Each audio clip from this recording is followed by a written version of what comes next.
matching the Penn State Nittany Lions, champions of the Big Ten, and the Oregon Ducks, champions of the Pac-10. Joe Paterno, who today could pass Paul Bryant as the winningest coach in the history of bowl games. They're tied at 15. He's had one undefeated team in each of the last 4 decades. Think about it, the last 4 decades. That's longevity and quality. Rich Brooks has been at Oregon for 18 seasons. This is his first Rose Bowl, though he's been to 4 bowls in the last half-dozen years. Bob Greasy and Lynn Swan with Keith Jackson here at the 81st Rose Bowl game. Penn State, will they come out today as the other undefeated team and let go all barrels in an effort to impress the pollsters? With this footnote that no team holding first place that won a postseason game has ever been voted out of first place. Brett Conway will kick off for Penn State. Oregon will return it with Ricky Whittle and Herman O'Berry. The temperature is just under 70 degrees. The field condition is perfect. It's a gorgeous day in Pasadena.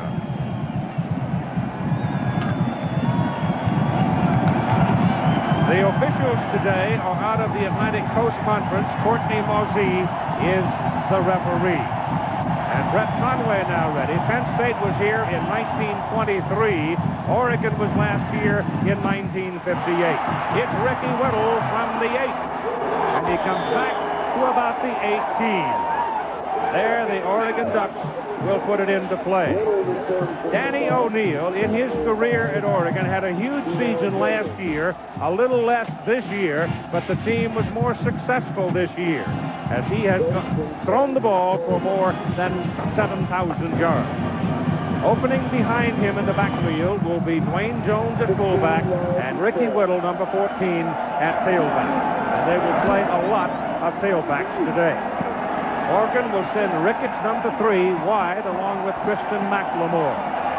Josh Wilcox, the tight end, also flexes out. Here's your first snap of the day. Penalty flag thrown. They try to bring it inside with McLemore. He picks up a couple of yards, but let's see about the flag.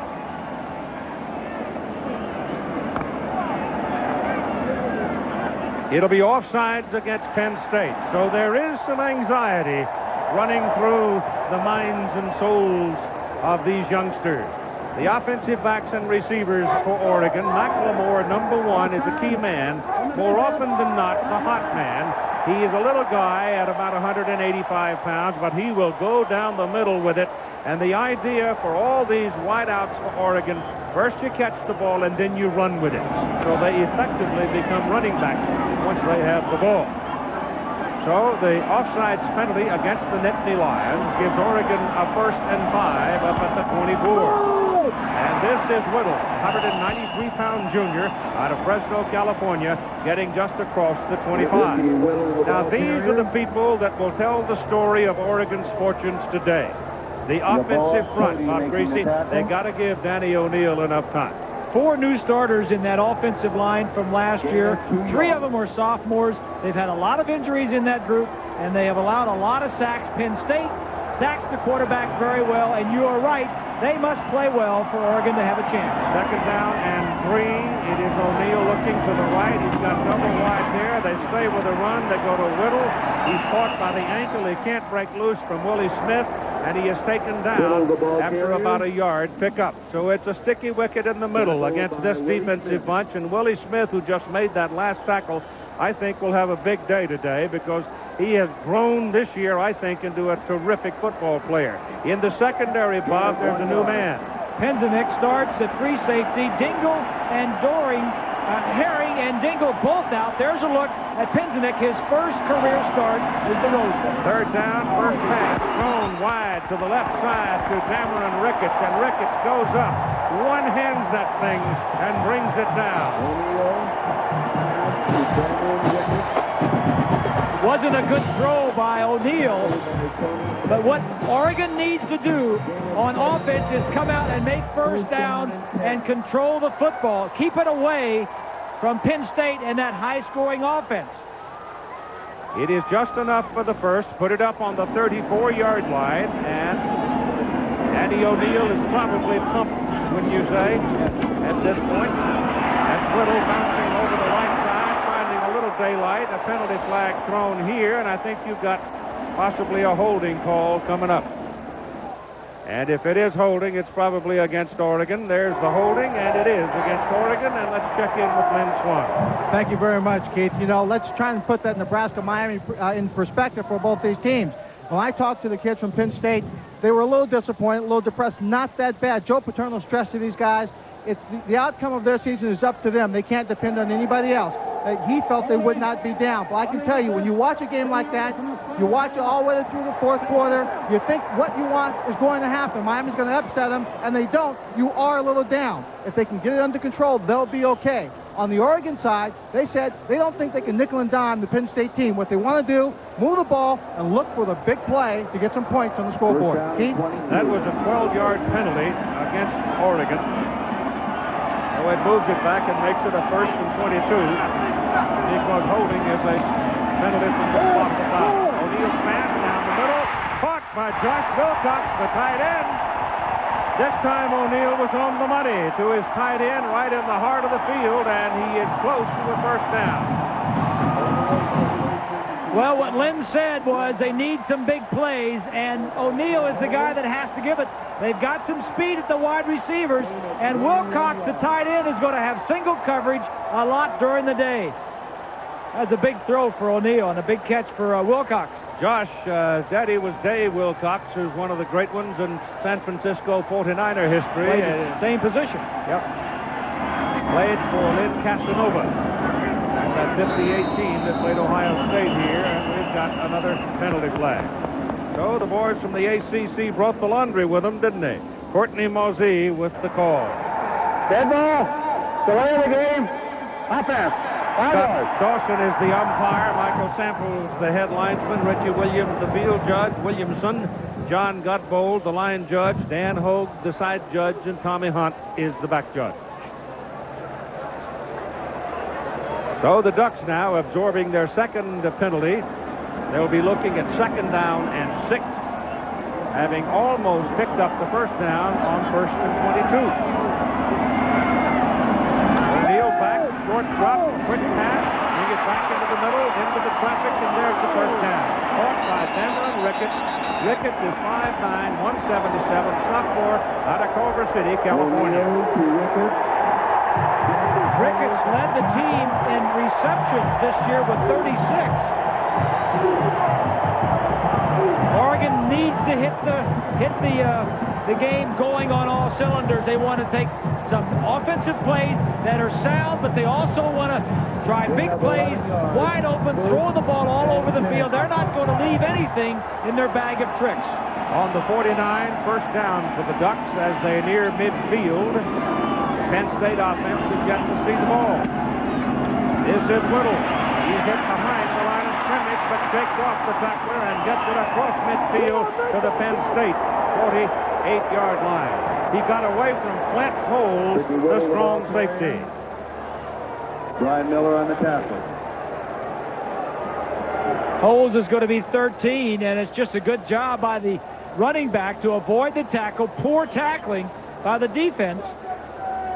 And the Ducks have what they want, and that is some kind of a drive to open the ball game to get some confidence going for their side. 2nd down and 8. Ball on the Nittany Lions 48-yard line.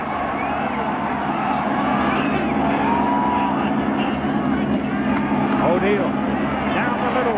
Pass is underthrown. Josh Wilcox was breaking free. If O'Neill had had a little deeper drop, he might well have had 6 points in his pocket. I think the other thing, too, Keith, is O'Neill thought that Wilcox was open when he threw it, and that Wilcox wasn't looking at the right time. He's an old quarterback. Played behind Terry Baker at Oregon State. He did. Rick says he played the defense, and Terry played the offense. Back in the old, when he couldn't substitute many games, right? Yeah. 3rd down and 7. More like 8. That pass is poorly thrown by O'Neill. Intended for Ricky Whittle. What they do is send their tailback out in motion and then bring him back almost with a wide receiver screen like that. And O'Neill did not throw it well. True freshman Matt Belden then will come in on 4th down to punt for the Oregon Ducks. And Mike Archie goes back for Penn State, standing back at the 10-yard line. Belden has been quite dependable this year, averaging just under 40 yards per punt. He's been busy, too. He has 77 punts. Gets some air under it, and Archie calls for a fair catch at the 16-yard line, where it'll be 1st down for the mighty Penn State offense coming up next. Grand Marshal for this 1995 Tournament of Roses, Chichi Rodriguez. Yes, that's the one and only. The Queen, Alia Hawk, 17-year-old senior, Poly High School in Pasadena. And Chichi flipped the coin. Penn State won, deferred to accept the ball to start the second half. And right now we're about to see what a lot of folks bought tickets for. The Penn State offense against the Oregon defense. The ball is at the 16-yard line. It is 1st down for the Lions with Milne and Kajana Carter lined up in the backfield. Brady Scott is the man in motion. Here's Carter. And breaks it. He's gone. Goodbye. It'll be touchdown Penn State, first play of the ball game.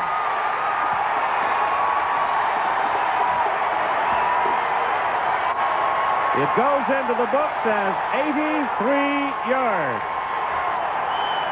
They had him, they fought, and then he was gone.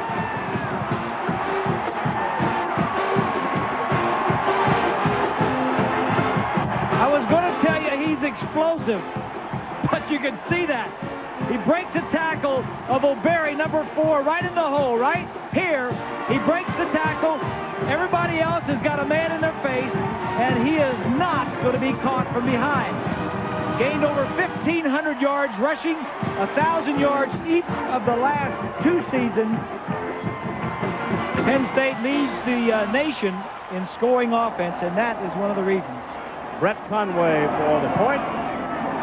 It's good. Oregon held the ball almost 4 minutes. Penn State ran one play, and they lead 7-0.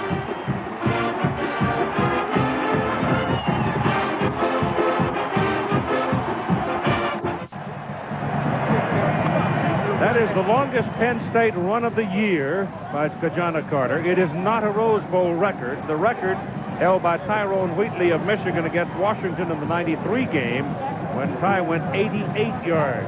Kajana just went 83 officially. Now Penn State will kick off to the Oregon Ducks, who have tasted reality. Out of the end zone, no. They'll bring it out to the 20-yard line. Penn State on their first possession had moved the tight end, caused some confusion out here. Look, there is nobody in the center of the field as the ball carrier is going to come this way. Nobody's deep to get some help. O'Berry is in the hole. He breaks one tackle, and there's nobody. There's a little bit of confusion, and they were blitzing. Nick Aliotti, the defensive coordinator, says, we're going to gamble.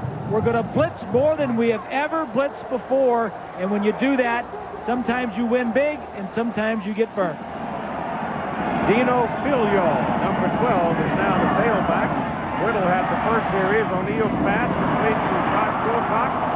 Wilcox, the tight end, who's a little faster than you might suspect, has the first down for Oregon, and one of the Lions is shaken up. It's Penzinik. So you've got time for the injured player, and tomorrow night on ABC, the new year brings new episodes of all your Tuesday favorites: Full House, Me and the Boys, Home Improvement, Grace Under Fire, and NYPD Blue. Happy New Year tomorrow night here on ABC. 1st and 10. Pristine day about the city of Pasadena. San Gabriel's hovering over the old oval in what was once a dry wash, but now a playground for the San Gabriel Valley region. And Penzinik will come off the field. And Lionel Fayard will replace him. Penzinik is the one that we mentioned as you take a look at Fayard. Penzinik was making his first start in this Rose Bowl, number 29. He gets hit right there. He was starting in place of Cliff Dingle, who is out. Kim Herring also played at free safety. And then Brian King. Josh Kroll also was scheduled there. So now they're down to their 6th free safety. O'Neal is back to throw, setting up the screen. Pass to Phil Yaw. Phil Yaw's on the sideline. Great speed. Comes out of Dudley, North Carolina. And he's got a first down for the Oregon Ducks inside the Penn State 35. Very, very important here for Oregon to answer Penn State's lightning bolt. This is going to be a wide open game. And I like the call. Mike Bellotti, the offensive coordinator, he knows he has to make some yardage and make things happen. He opened the game with a wide receiver screen and then another screen. Look at the block there. There go Larry Greed, laid one on him, didn't he? 71. He's about 290 pounds out in front of him. There's Bellotti, the offensive coordinator. Both coordinators said, we can't sit around and wait. We got to go out and fire our best shots early. Play clock had just about run out on Oregon, and rather than take the penalty, they spend the timeout at 10:34 to go in the first quarter. The Goodyear Blimp Eagle out of Carson, California, with Joel Chamberlain at the controls out of Norwood, Mass, is bringing you those pictures. The Goodyear Blimp Eagle soaring over. The cameraman is Glenn Hampton. Hi, guys. Happy New Year to you. All right, here's Oregon. First down, Penn State, 34-yard line. Danny O'Neal back to throw it. He has time. He has a man. Wilcox, he's at the corner. Out of bounds, just short of the 1-yard line. So Josh Wilcox, the tight end, almost sneaked in for 6.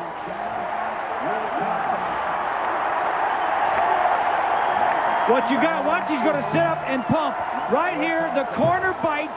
What you've got is the tight end lined up wide on Forbes, number 46. Forbes is the extra cornerback covering a tight end. He says it's a piece of cake. They throw it deep to the tight end, and Wilcox is the star of the offense so far for the Ducks.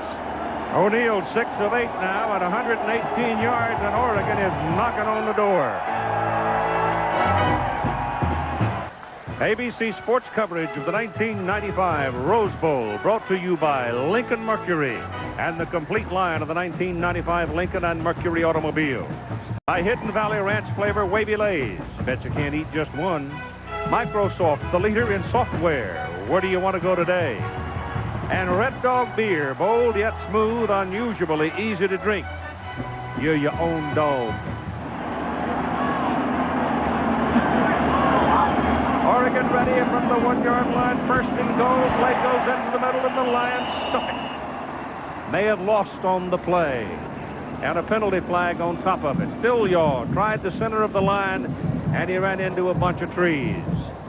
Offsides, Penn State. 4:32 having elapsed in the ball game. The total yards in the first 4:32, 207 yards. Here's a look at what Oregon has done inside the 20. 39 of 44 is doggone good. And look, Penn State defensively, they're 70th in the nation on defense. They are first on offense, but 70th defense. So there's Jerry Sandusky, the defensive coordinator. He's had a lot of injuries, but they have given up 29 or more points in 3 of their last 4 games. O'Neal will throw it. Has his man. Touchdown. Wilcox.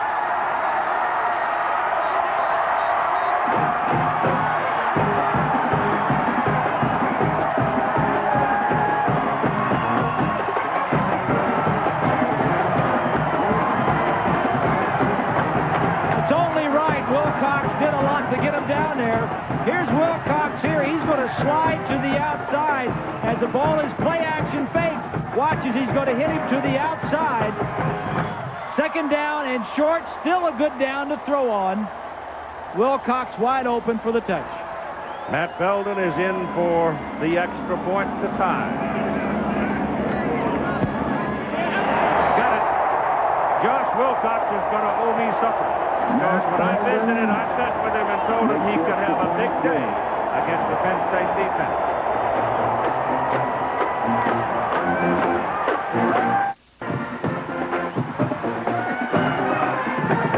The Eagles. There's a fine picture you get from up there. It's a nice soft ride today. There's virtually no wind. Oregon will kick off now to the Nittany Lions. And we'll see the Penn State offense for the second time with Mike Archie and Ambrose Fletcher, numbers 2 and 25, respectively, waiting for the ball. Belden, a freshman from Glendale, Arizona. Oregon going 80 yards, 4 plays, took only 45 seconds. 3 passes to Wilcox, 1 pass to Phil Yaw. 1 run that didn't go anywhere, but they got an offside call on it.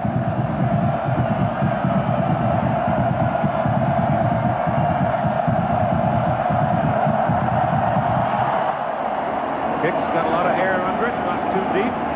Taken by Fletcher. And some pretty good licks laid on out there as he comes out across the 20 to the 24-yard line.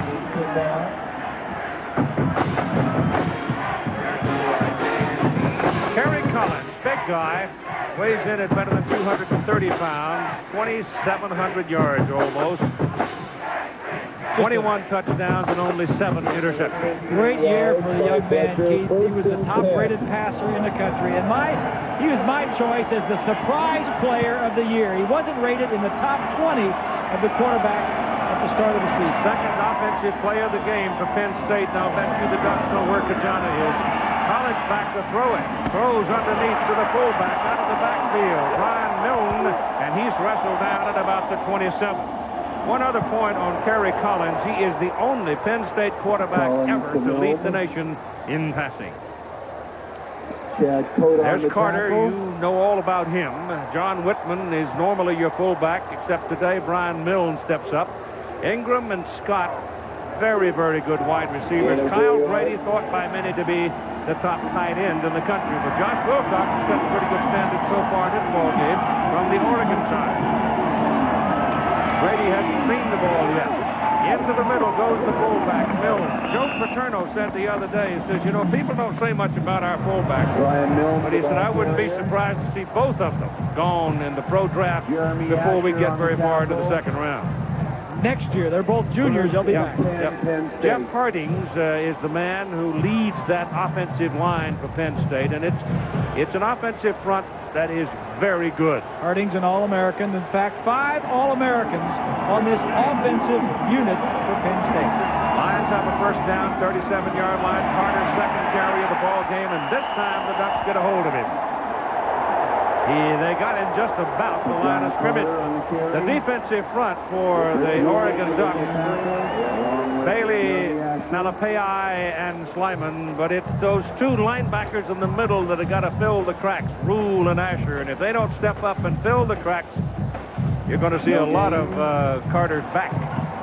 Jeff Sherman and Chad Cota, the safeties, very, very strong people down the middle in the defensive secondary. The corners are good, too. That pitch is swung out to Carter, number 56 over there in a hurry to get a piece of it. And Troy Bailey, the defensive left end from Honolulu, got enough of Carter to slow him down.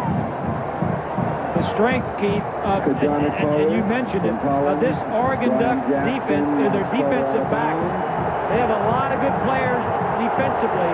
They try to get nickel and dime, 5 and 6 pack defensive backs in there, that package, as soon as they can. See the great balance of Carter. Bailey is not easy. He's 270 pounds. It'll be 3rd down and 8 for Penn State. And the defense bouncing around, and Kerry Collins looks at the play clock, and it's down to 2. And so Nick Alioti's defensive people bouncing around, forcing Collins to have a look, and he had to spend the timeout rather than take the penalty. They've always blitzed, but he said we got to blitz more than we've ever done before. As we told you earlier, it was 1958. The Oregon Ducks last appeared in the Rose Bowl. The coaching staff numbered five coaches. Cass came down with a team that not very many people had heard much about. But he's been to big games before. Johnny McKay was one of his coaches. Dave Wilcox, the father of Josh, was one of the players. John Robinson was playing end in that ball game. Coached there for a dozen years. But this Oregon team came down and played national champion Ohio State. They lost, but only by 10-7. They've had some pretty good coaches up there, assistant coaches. George Seifert, the head coach of San Francisco 49ers, was an assistant there. And Norv Turner, who was with Dallas and now with the Washington Redskins, was on the staff at the Ducks for a while. Now let's spend a moment with Lynn Swan. Yeah, Keith, on Chuck Pinjanick, number 29, he just got the wind knocked out of him. But number 24, Tony Pickman, has a bruised shoulder, the cornerback. And number 36, Cody Carlson, on the first play of the game for Penn State, got his nose broken. They've been working on him. So whatever we may have thought about the University of Oregon Ducks, they have come out to play physical football. Oh, they'll pop you. It is 3rd down and 8 now, and Mike Archie is in the backfield, a very good pass receiver for the Lions. He goes in motion, and Collins is back. Pressure's coming. They're after him. He throws it to the ground. That's exactly what Oregon wants to do. The referee threw a penalty flag. Jeremy Asher was the man who got to him. He's an inside linebacker who stepped outside. But let's see about the flag. Watch the defensive line here, Keith. This is what the quarterback's going to be facing all day. Am I going to blitz or am I not going to blitz? Well, he calls Collins here for grounding, too. Yes, he does. No question about that. The problem is not only confusion with the quarterback prior to snap, but confusion amongst the offensive linemen and the backs on who to block.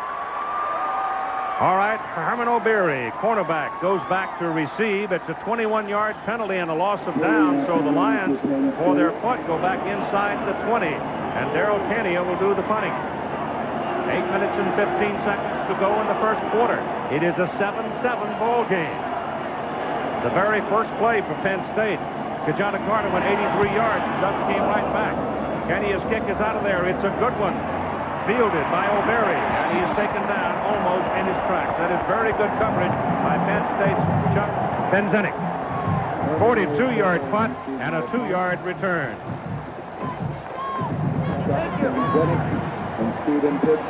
As Oregon comes to the ball again, in conversation with Coach Rich Brooks, I asked him what kind of a game would he like to play. Well, I would like to have a game where Penn State on first down is stopped to where they're either 2nd and 10 or 2nd and 8, 2nd and 7 at the very best. If we're able to control Penn State on first down, I believe we'll be able to get in to do the things that we do well on defense.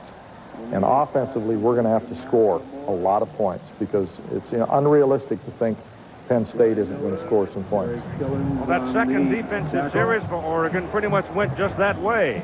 It was Kristen McLemore catching the ball on that last offensive play and picking up 5 yards. So the ball rests now at the 47 of Oregon, where it is 2nd down and 5. 7-7 tie. There goes Whittle. He now becomes a wideout as he breaks into the open on the sidelines, catches the ball, gets the first down. In front of Tony Pittman. And that's a nice throw by Danny O'Neill. O'Neill was a 4-year starter at Oregon. The all-conference quarterback has not thrown an interception the last 4 games of the season. Started out a little slowly. The turning point for him was when he was sick out of the game with a finger injury. His team went down to University of Southern California, beat him in the Coliseum without him. And he said, hey, that's a good team. You've got Whittle and Phil Yaw both in the backfield right now for Oregon. O'Neill pumps it. He takes it down the middle to the tight end. Wilcox again, and Wilcox loads it inside the Penn State 35 for a first down. Tight end was wide open right down the middle of the field. That's a little trick there. They had a little trick. Pull out all the stops. Watch the tight end right here. He's going to fall down.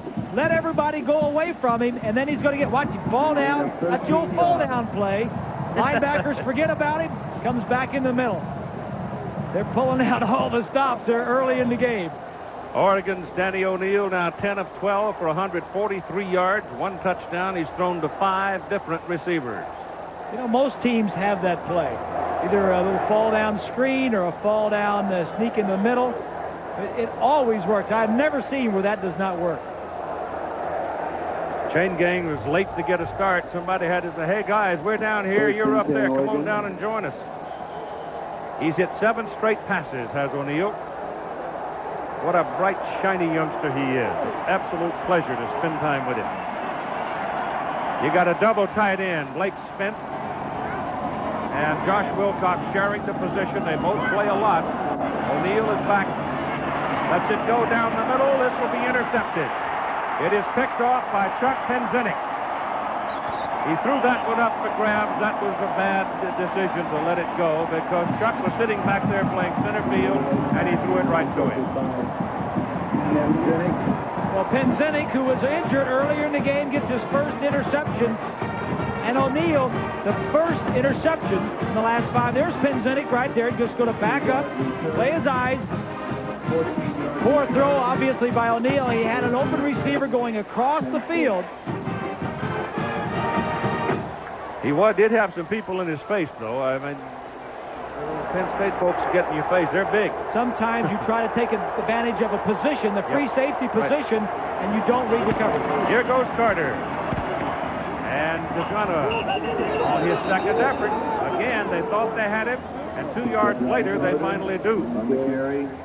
First hit was by Bailey, but Bailey didn't hold him. You've got to wrap this man up, boy. I tell you, you got to put the lock on him. Well, here's the last interception by O'Neill. And you don't always have to sack a quarterback. Just get close to him and get in his face where he's going to throw a little bit earlier than he'd like to. Second down and 6. Here comes Carr. Stumbles a little bit this time, and the Ducks get him short of the line of scrimmage. Mark Slyman. The ball carrier. And Reggie Jordan were the 2 principal tacklers on the play. And so as we hit the 6.5-minute mark to go in the first quarter, we've got a 7-7 tie. And we've got the beginning of what looks like might be a fair to middling contest. The question is whether or not Oregon's manpower can hold up through the full 60 minutes. But it's a cool day, refreshing day. Penn State's third down conversion rate on the season was 53%. Terry Collins looks deep, goes underneath. Ball is batted down at the line of scrimmage. Number 93, Slyman, slapped it aside. And it's 4th down for Penn State. Penn State offensively is used to coming out and being very successful early. Joe Paterno, and when I talked to him about Oregon, he said they hang around, they hang around, they hang around. First thing you know, you're in the 4th quarter, and they make plays. Have to fetch up that soundbite and let you hear it, because he's right on the money. And 4th down. Here's the kick by Kenya, another pretty good punt. Herman O'Berry back, takes it on the run. And comes back across almost to midfield to about the 49-yard line. Penn State thought he was going to let it roll, and he grabbed it and took off. Here's what Joe Paterno told me last week in talking with him about what he saw in this Oregon football team. They're extremely well coached. They're very intelligent. Play situations really well. And offensively, they just hang in there and hang in there and hang in there, and then all of a sudden they're in there, they're right the next to you in the 4th quarter, and the next place, and they beat you. So I mean, they're a gutty football team. They're really a bunch of tough, good kids. This is Whittle, and he gets to the 45. It's the best starting point of the ball game for either team from their own 49-yard line, and that's a pickup right close to 6 yards for Whittle. Big offensive lineman, Steve Harden, number 77, was pulling out in front of him. He didn't hit anybody, but they were all running around him. Well, he's that gum big. It's like trying to get around a corn crib on wheels. He's 324. He didn't hit anybody, but he helped the runner because everybody was running around him. There's contact and penalty flag. Coming up tonight, the grand finale of our bowl triple header as the Florida State Seminoles and the Florida Gators meet in a rematch of this season's dramatic tie, the USF&G Insurance Sugar Bowl game. Coming up, 8:30 Eastern, 5:30 Pacific, following the Rose Bowl here on ABC Sports. Defense, offside, 5 yards, first down. That'll be a first down for Oregon on the contact along the line of scrimmage by the Penn State defender. Time remaining first quarter, clock stops at 5:10. Change move. Those chains are kind of slow to First and move. 10. Ball is on the 40. That's the fourth penalty by the Nittany Lions. One of the things you worry about, sometimes you're sharp, sometimes you're not quite so sharp when you come back after a layoff. O'Neal steps away, gets away, picks up some real estate on his own. Actually, he had McLemore breaking loose on a corner, but by the time he picked him up, it was too late. And so he ran away from the hot breath of the pursuers. O'Neal is kind of nifty. He can scramble. He just doesn't scramble around behind the line of scrimmage. If he gets out and there's some yardage to be made, he can cross the line of scrimmage. Mike Bellotti, the offensive coordinator, doing a nice job with the talent. A lot of skill players, a lot of speed at those positions. Dino Filio, the single back. McLemore's number one. He's in motion. Call on the 34. Pressure coming. O'Neal better hurry. Dumps it in a hurry. Gets it to Filio. He's down the sideline. And a first down around the 15-yard line for the Oregon Ducks. Pretty close to being 6. That's a nice play. I like this play. Everything goes away from our camera position here. The back goes to that side and then swings back. O'Neal makes a little fake. It's a nice-looking play. One of the things that Jerry Sandusky, the defensive coordinator, says concerned him is that things that are new that he hasn't seen before. He knows the team that's a big underdog might come out with some new things, and he's seen a few of them already here this afternoon. First down at the Penn State 15-yard line. That ball is thrown to Filio. It is out of bounds. Did he have possession? No. Incomplete forward pass. He had one hand on it and never got control of it. I thought they had two men moving myself. I thought they had Wilcox moving, and I thought somebody at the top of it might have been going too.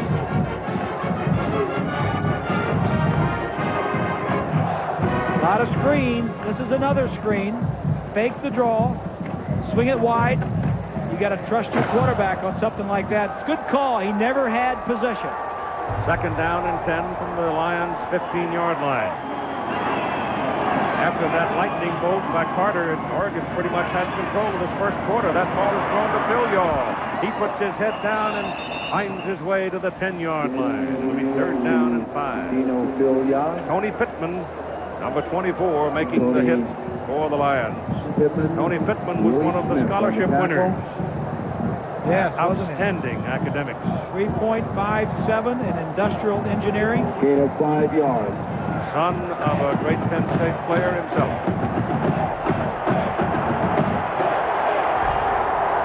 Third and 5 for the Oregon Ducks at the Penn State 10.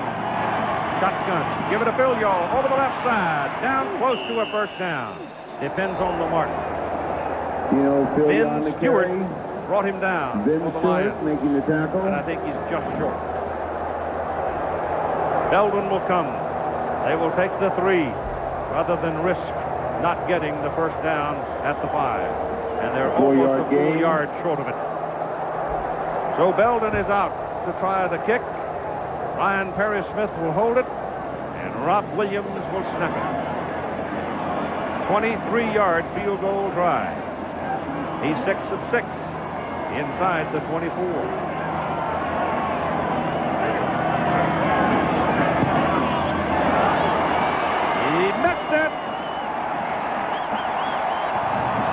Oh, my goodness. Never got anything on the kick. Whipped off, and he missed it. And 2 minutes and 30 seconds to play in the first quarter. The Nittany Lions dodge at least the small caliber. So that's a tough break for Oregon in that they had a chance to put some points on the board after a nice drive. He just pushes it to the right. He's on the hash mark where you might think he'd pull it. He'd pull it to his left, but he just pushes this one wide to his right. All right, here comes Penn State from the 20-yard line. Kerry Collins back to throw it, has all day. Now he lets it go, and the pass is caught by Bobby Ingram, and here's the penalty flag. And you're going to get a flag thrown on Reggie Jordan for hitting Kerry Collins late.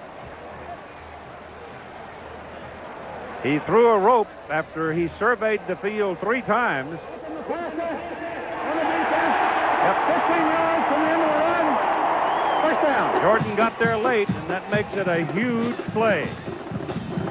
47. Number 47 is Jordan. Well, they're holding him. Well, it's just too much enthusiasm. You didn't need to throw him down. That's Maybe he was frustrated because he was being held. You know. First and 10. So, give it a first down. Big play out to the 48-yard line. And Penn State to the ball. 7-7 tie. Headed for 2 minutes to go. Give it to Carter, working in the middle. And he gets the ball down to the Oregon 45-yard line. And here's Lynn Swan. Chad Cota making the tackle. Keith, number 50, Salila Malapia, the starting nose tackle. He came out, not of this defensive series, but the last one, limping. He hurt his left knee. It's an irritated medial collateral, and the team trainer said he hurt it in the middle of this season, so he's really irritated, old injury. We have to watch him to see if he can continue on that left leg. He'll play. Salila Malapia, he's in there. From Honolulu. In the middle goes the fullback. Ryan Milne, 253-pounder. And he can pound on you. Making the tackle. And he almost got a first down. As he picks up the better part of 3 yards on the carry. 2 yards. So it'll be third down and a short one. Malapai, he's going out on passing downs, the nose tackle. He is the inspirational leader. Everybody looks up to him. He gets them going. If it's 3rd and 1, seems to me you'd want the big guys in there. You're right. McDonough. Or when he plants that cut foot and heads upfield, he comes hard. That's a first down for Penn State at the 38-yard line. Jeremy Asher on the tackle. Jeremy Asher on Here's the a look tackle. at the Nittany Lions in the Big Ten. They lead in every offensive category. They've given the ball away the fewest times. Third down conversions, they're the best. And they're the best at protecting their quarterback. Randy Ganter is the offensive coordinator. Dick Anderson is their quarterback coach, passing games coach. They've done a great job with these young men. Collins, pressure, pass away, tied in. Kyle Brady, first time he's seen it today.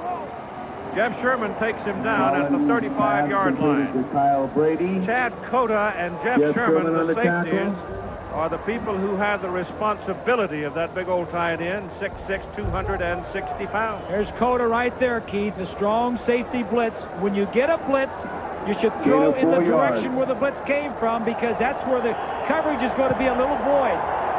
At times, Sherman did a nice job, the free safety, moving over to help out Cota. We've played a quarter at the 81st Rose Bowl. We're tied at 7. The Nittany Lions are starting to move again. We go to the second quarter of play in the Rose Bowl game. We have a new tandem in the Penn State backfield. John Whitman at fullback and Mike Archie at tailback, as the Nittany Lions tied with the Oregon Ducks 7-7 on the football. Second down and 6, just inside the Oregon 35.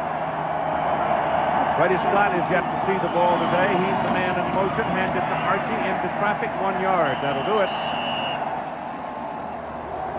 Mike Archie, the ball carrier. Tackled by Derek Barnes.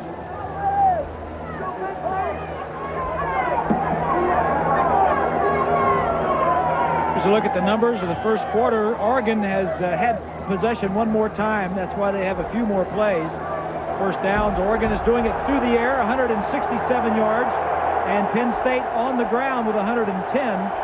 Carter has 99 yards in the first quarter alone. Third down and a short 6. Kerry Collins quickly to the sideline. Pass is caught by Bobby Ingram, and they'll give him the mark for the first down at the 28-yard line of Oregon. He got the ball very quickly, and he caught it in front of Alex Molden. Molden, if he gets, I mean, it's a fractional thing. If he's a half or less than a half a second quicker, he probably intercepts him. The game plan is the strength of the Ducks is defensively, or their corners and defensive backs. You'll see a lot of one-on-one situations. Aliati says, I'm going to stop the run with 7 and 8 guys. My strength is my backs. I'm going to leave them a lot of one-on-one, so there should be some big play opportunities. Here's Takana Carter carrying the ball in the middle. And they finally wrestle him down, but again, he's got about 6 yards, and here's 20. You know, when Carter comes out of the ball game, Penn State's never going to miss a beat because Archie's a terrific back, not quite as explosive as he is, as Carter is, but very flamboyant. Pitch is a third back, quiet, but when he gets in the ball game, he is all business. We should probably see all 3 of them play to keep Kajana Carter fresh and watch the Penn State Lions try and rack up some yardage on the ground. Keith?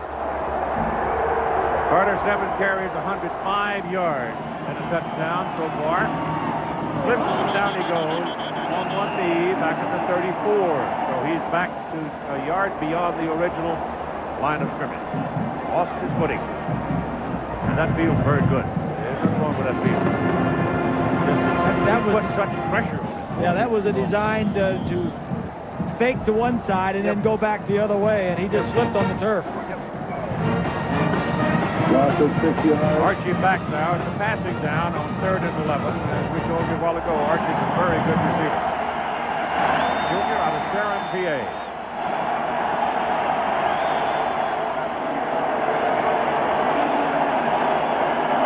Ducks coming after him. Collins slips and doesn't go down. Pass to the end zone. Scott had it on his fingertip and couldn't hold it. Alex Molden, I think, got a piece of it. Jeff Sherman was there, but I think Molden tipped it just a little bit, and Freddie Scott otherwise would have had 6. He is a very good receiver. Collins does a nice job. He slips on the turf, but this ball is well thrown. I don't know if it's tipped or not.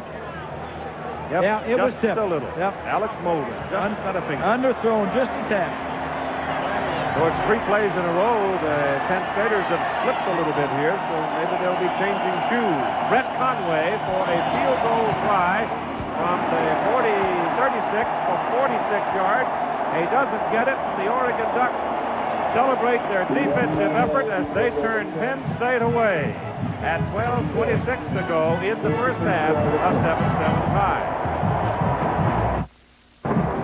Getting a little hazy out looking toward the ocean, working through the mountains, the Santa Monicas and the San Gabriels, and nestled down here in quiet comfort, the Rose Bowl filled with 100,000 folks. Jones and Whittle in the backfield behind Danny O'Neill now. Oregon ball, first down, 29-yard line. O'Neill back, gets the pressure, gets his pass off. Pass is caught by Jones out of the backfield. Made something out of nothing. Kept looking around, found his safety valve, and completed the pass for 7 yards. O'Neill now is 13 of 17. He has a touchdown. He's been picked once.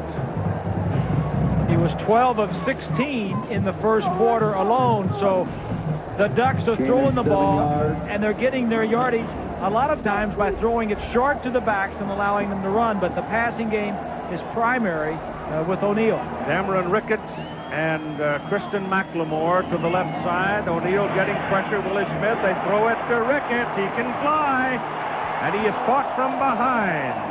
If they don't get him, Brad Scioli, if Scioli doesn't get him, he's gone. This is the wide receiver screen that Oregon loves to run.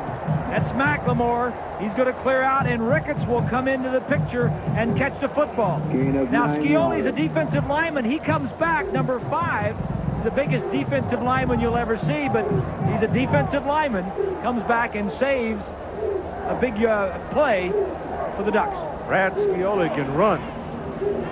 As Josh Wilcox being helped from the field, shaken up. That's a hole. Well, they can't afford to lose him. He caught 5 balls in the first quarter. It's first down, Oregon, 45-yard line. 7-7 tie. Second quarter of play. O'Neal gives to Whittle.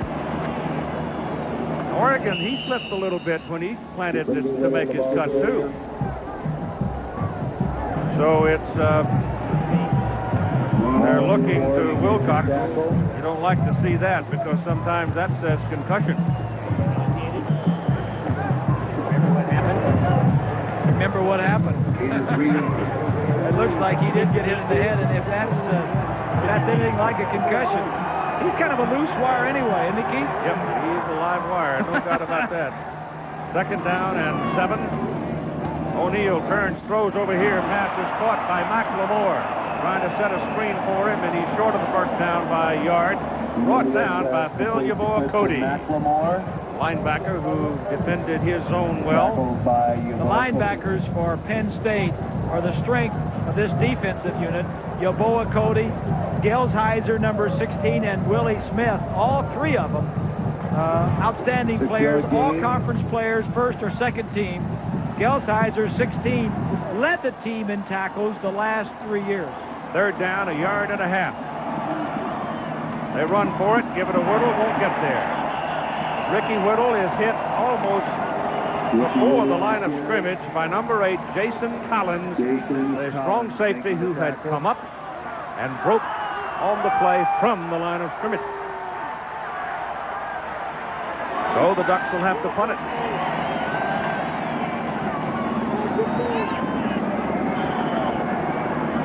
Mike Archie will be the deep man as Matt Belden comes in for the punting. Here's Archie. 205-pounder. He stands 5'8", which gives him that blocky, stocky look. He can move it. Good snap. Kick is away. Good kick. Very high. Archie with a fair catch ball at the 12 on his knees. And at 9:43 to play in the first half, we're tied at 7, and the Lions have the ball. Here's a look at the possessions of the Penn State Nittany Lions. They usually script the first 20, 25 plays. First drive wasn't hard, that long run, 83-yard touchdown, but since then, not much production. All right, let's see what Nick Aliotti decides to do here with his defense. Penn State ball back on the 12-yard line. Carter is the deep man. Here comes Bobby Ingram on a reverse.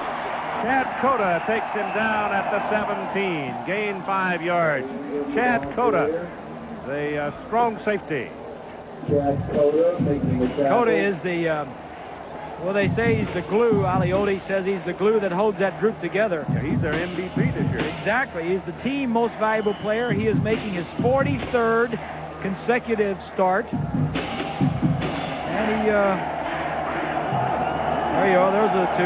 It's his 5th tackle. He just go and make in the ball game. He is the player. Second down and 5. They got him. And Carter losing the football, didn't he?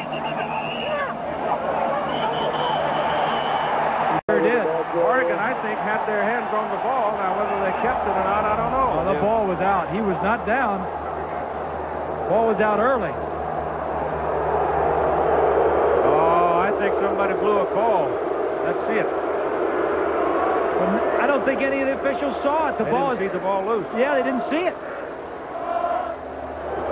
Right there, the ball's on the ground.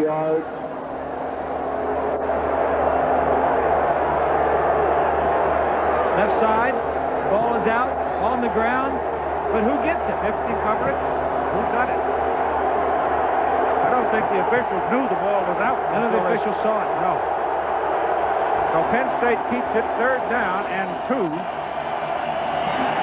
And Kerry Collins sees the play clock expiring and comes to the sidelines after calling timeout and says, hey guys, you gotta get me the plays quicker.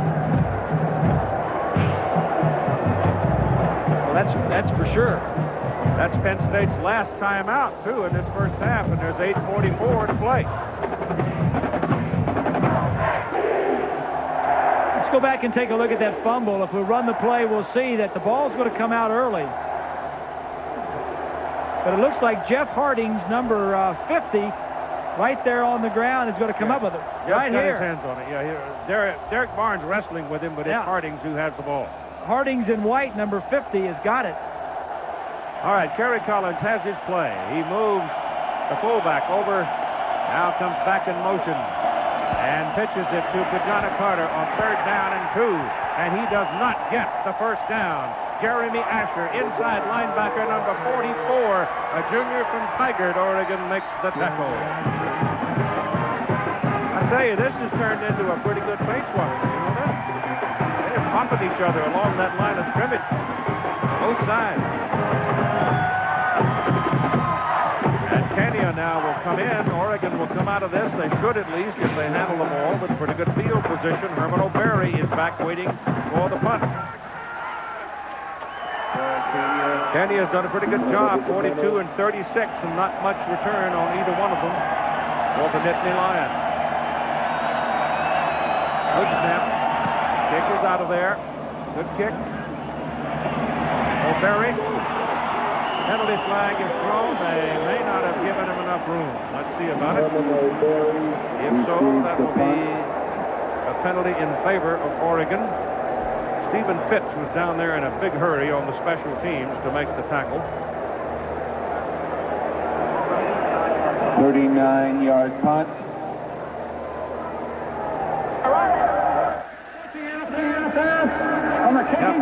Interference on Penn State, 39-yard punt. ABC Sports coverage of the 1995 Rose Bowl brought to you by Honda, who invites you to test drive the new Odyssey, the Honda of minivans. And Bud Bowl 7. This year it's going to be a whole new ball game. So put the football just beyond the 45 for the Oregon Ducks. And first down. 7:49 to go in the first half. 7-7 tie. Dino Filio is the deep back behind Dwayne Jones.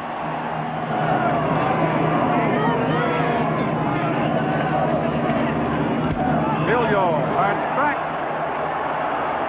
And both for about 9 yards before Chuck Vincentic, the free safety, brings him down. Chuck is a sophomore out of Akron, Ohio.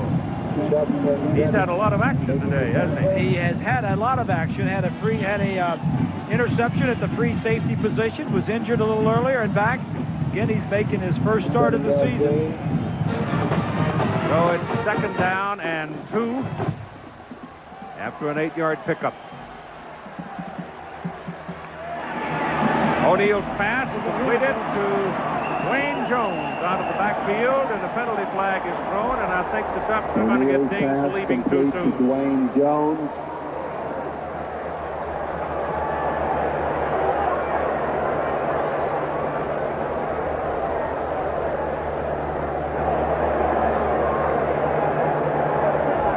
That's against Oregon.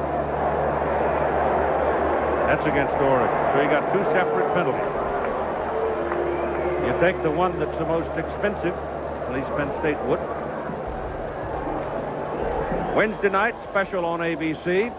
First 3 of TV's funniest ladies in 2 great hours of comedy. Roseanne, Grace, another Roseanne, and Ellen. Starting at 8, 7 Central. Then Sam Donaldson and Diane Sawyer moved to Wednesday with a new primetime live on its new night. Wednesday night on ABC.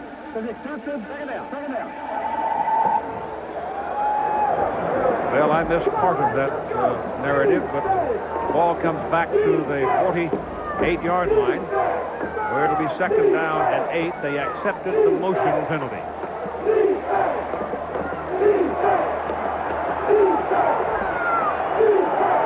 Second down and 8. Penn State jumps around with his defense. They're coming. O'Neill better hurry. Gets it out. And it is incomplete. The pass intended for Blake Spence, the tight end, who is on in relief of Josh Wilcox. Blake Spence, Incomplete. And Spence never had a real chance at it because Marlon Forbes had him covered like a blanket. Spence is only a redshirt freshman, only 8 catches on the year. Penn State doing a nice job that time, jumping around, giving Danny O'Neill a little bit different look. 7-7 tie. A lot of people surprised by that with 7 minutes to go in the first half. 3rd and 8. Willie Smith after O'Neill. He's got him. Willie Smith. Todd Atkins slipped underneath. Atkins actually was the first man to get him. He got him around the legs, and Oregon will be punting. There's Willie Smith, the outside linebacker. Going to come into Wiggins, the tackle. Penn State number 2 in the Big Ten in sacking opposing quarterbacks. There was nobody open downfield. Mike Archie waiting for the punt. Eldon gets a dandy this time. Archie all the way back to the 9 and tackled at the 14. 54-yard punt, a 6-yard return, 6:09 to go in the first half. 6:09, the time remaining. You see the quarterback comparison so far in the game. Penn State has been trying to get Kajana Carter going. They got him going big on the first play of the game, but I think they're going to throw a little bit more with Collins. From the 14. Collins lets it go. He has a man on the sidelines, and the pass is completed to Freddie Scott. Scott is 6-footer, sophomore, Southfield, Michigan. Freddie Scott. He caught the ball in front of Herman O'Berry. Herman O'Berry. That is Tournament House. Picture provided for the Goodyear Blimp Eagle. Tournament House is, of course, where the Tournament of Roses business is conducted. Jack French, the executive director, Bill Flynn, and the entire staff work there. Ain't a bad place to hang your hat if you got to work somewhere. Enjoyed being over there the other day with the coaches. Wonderful house. This is Kajana Carter. Ball comes out. Oregon diving. Got a shot at it. Ducks have it. Second fumble by Carter. Chad Cota, the strong safety. Troy Bailey, the man who covered it. Cota knocked it out. Watch Cota. Coda's right here. Watch as he's going to come in force. The man is going to come right here, Carter, and he's just going to stick his helmet right in the where the ball is.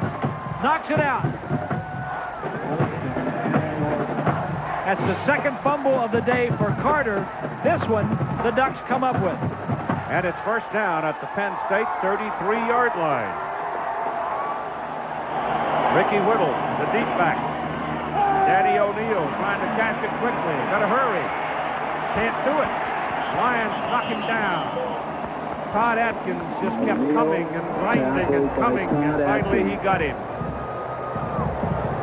Let's go back and take a look at this hit on the fumble. Chad Cota, that's a picture-perfect tackle. His head is up. The head is on the ball. That's a pretty good collision by two pretty good football players. 7-yard loss by Danny O'Neill on the tackle by Atkins, and Josh Wilcox has returned to the lineup to tight end.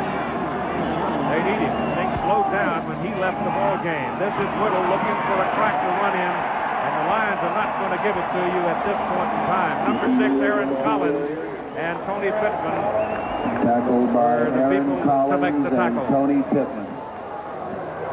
So Oregon having the ball first down at the 33 of Penn State, going the other way right now on good defense by the Nittany Lions. It'll be 3rd and 17.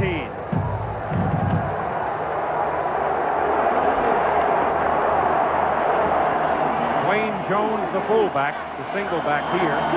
He's the blocker. Pass down the middle is good, but it's short of a first down. The pass is caught by Pat Johnson, who is the burner. He's the fastest man in the stadium.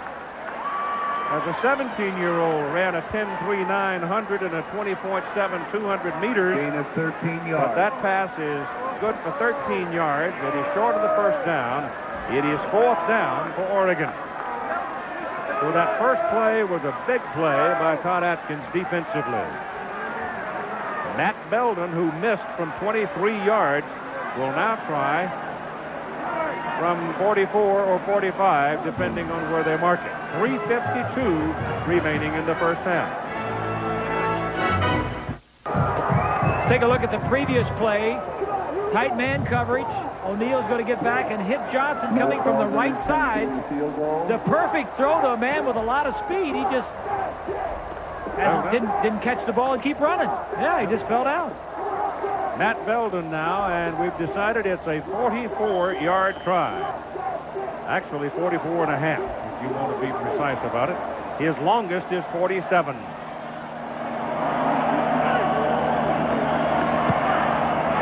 And it's on its way, and it is no good. He's missed 2. He missed from 23, and now he's missed from 44, and he missed them both wide right. You folks in Tallahassee know about that. He's a true freshman who has handled both the punting and the place kicking all year long.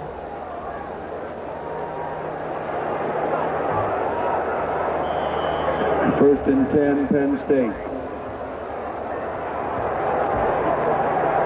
First play of the ball game, Penn State, 83 yards, touchdown. The next 23 plays, they've gained 83 yards. Kerry Collins, Bobby Ingram, wide open. He ran Molden off. Molden was 10 yards down the field, turning around looking for him, and he catches the ball. So good play by Ingram. Coming up tonight, the grand finale of our bowl tripleheader, Florida State and the Florida Gators. Rematch after their dramatic tie. USF&G Insurance Sugar Bowl, 8:30 Eastern, 5:30 Pacific here on ABC Sports. Boy, you just hope that game proves up to be as exciting as the previous one. I may not want to watch it if it's like that. That's a good pass by Kerry Collins. Strong arm, and again, he's going. You've got to get the ball to your wide receivers. Both Ingram and Scott both averaged 20 yards per reception this year, and both totaled over 1,000 yards. In fact, Scott was a little under 1,000. But those are the big play guys for Penn State. You've got so many choices. You've got Carter in the backfield. You've got Brady at tight end. You've got 2 outstanding wide receivers, but you cannot make mistakes. You can't put the ball on the ground. 3:20 to go in the first half. Scott's in motion. Carter over the left side, going deep as a receiver. The pass thrown toward him, and it is incomplete. Defending is Kenny Wheaton for Oregon. And Carter had no chance at catching that ball. Wheaton is the nickel back, the 5th back that Oregon uses in their defensive schemes. He is a reserve, but made the all-conference team, the second team, as a reserve redshirt freshman for Nick Aliotti. Second down and 10 for the Nittany Lions.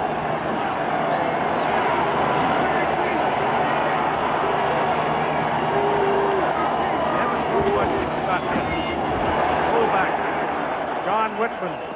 He does not get to the line of scrimmage. That's Jeremy Asher, number 44, just doubled him. So the loss is back down to the 45-yard line. That's your halftime whistle. Both bands. You'll see both bands. Third down conversions for Penn State today. 2 out of 6. 3rd and 12.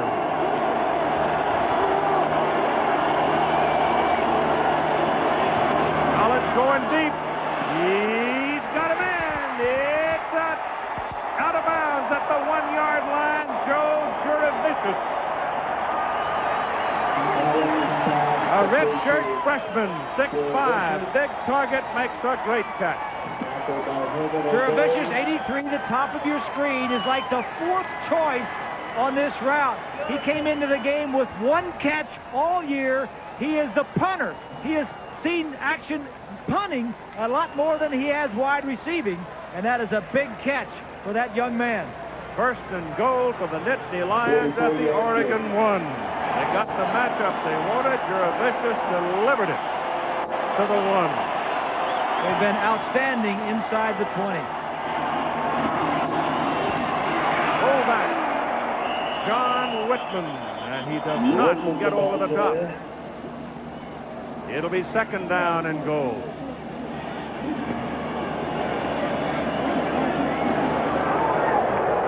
This graphic here, Keith, they've been inside 60 times, and they've scored 56 of the 60, and 47 consecutive times they've been inside the opponent's 20, they have scored. And that is one of the reasons right there. Brannigan.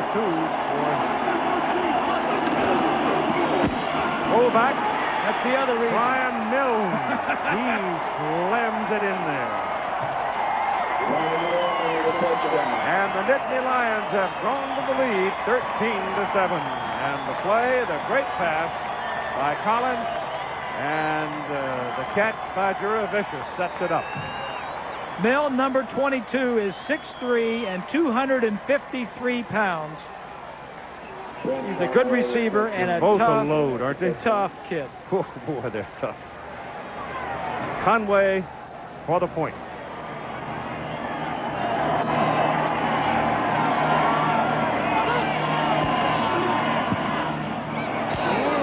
Knuckleball, but he got it through. Field goal kickers are having their problems. Oh, are they ever? 1:26 remaining in the first half as Penn State goes to the lead 14-7. Goodyear Blimp Eagle providing the pictures on the air. 1995 marking the 70th year of operations for Goodyear Blimpers.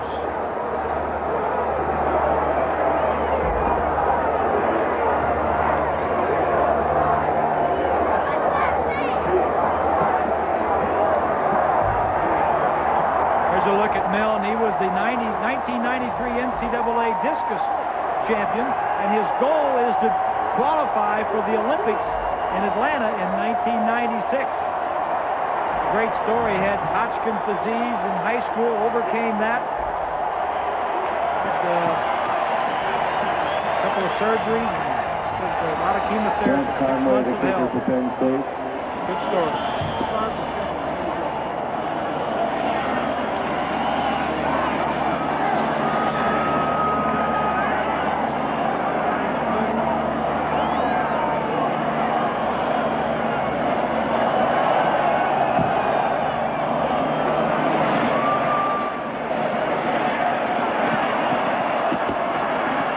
Fielded, and the return will be well short of the 20-yard line. Ricky Whittle coming back to a posse 18. And before he leaves, and I know he's going to have to leave town shortly, but I just wanted to say hi and thank him for coming out and joining us. The Grand Marshal of the Tournament of Roses, Chichi Rodriguez. Keith, it's nice being with you, and this is the first football game that I've ever watched in my life. And I tell you, I used to think that baseball was my favorite sport. Football has become #1 sport in my heart. This is the greatest sport that I've ever seen. This is a particularly good setting, though, to watch a game, Chichi. This is pretty fancy. It's a great setting, but it's amazing. These young guys are doing a wonderful job, and I think that football is great for the young people, and they are the future of America, so we have to take care of the young people. Josh Wilcox just made that catch and picked up a first down for the Oregon. Have you had a good time? Have you had a good time? I loved it. I think that this is the greatest thing that ever happened to me in my life, besides meeting my wife. Well, bless your heart. You know, millions of people around this world love you, and what you told the kids yesterday, if Chichi can do it, so can you. So keep on doing it, will you? Well, God bless you, kids, and bless everybody. Thank you. Thank you. Chichi Rodriguez, the Grand Marshal of the Tournament of Roses Parade. Had a good time. We're delighted always to see it. Here's Danny O'Neill running out, throwing, good. McLemore, Kristen McLemore with a catch for first down, and it stops the clock at 1:04 to play in the first half. The offensive line is allowing O'Neill some time to move around back there. which allows McLemore some time to get away from Yaboa Cody. McLemore missed 5 games this year with injuries, but he is their best offensive player. Yeah, he's playing with a sore wheel right now. Yeah, but he is their best player. Ball at the 47-yard line. 14-7. Penn State holding the lead. Daddy O'Neill gets it off down the middle. Pass is caught by Johnson. Pat Johnson, the speedster. He has another first down, and that stops their clock at 55 seconds to play in the first half. Penn State with a big pass play. Kerry Collins to Joe Juravicius, setting up their go-ahead touchdown in the closing seconds or minutes of the first half. You got to be impressed with O'Neill bringing him back. Pass all the way across the field, caught by Ricketts. Eludes 2 tacklers, 3 tacklers, and finally taken down after another first down at the 24-yard line. These little guys, they'd love to run in the middle of the field. I don't know why, because that's where all those big, fat, slow guys are. I mean, they can't run out to the sidelines. They're just hanging around inside.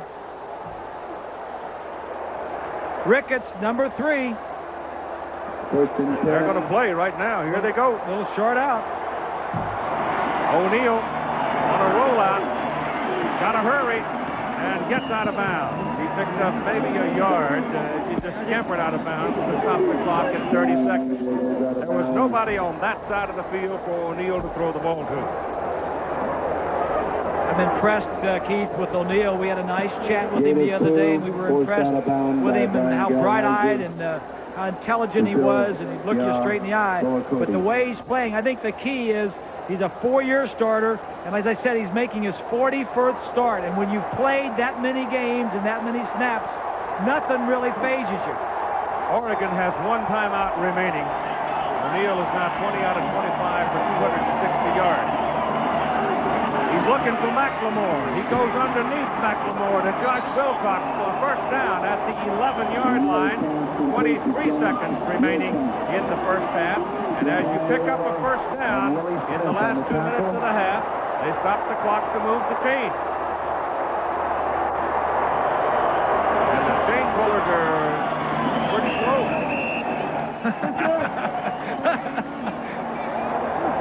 I don't know, does that play count? I mean, the chains were not in place.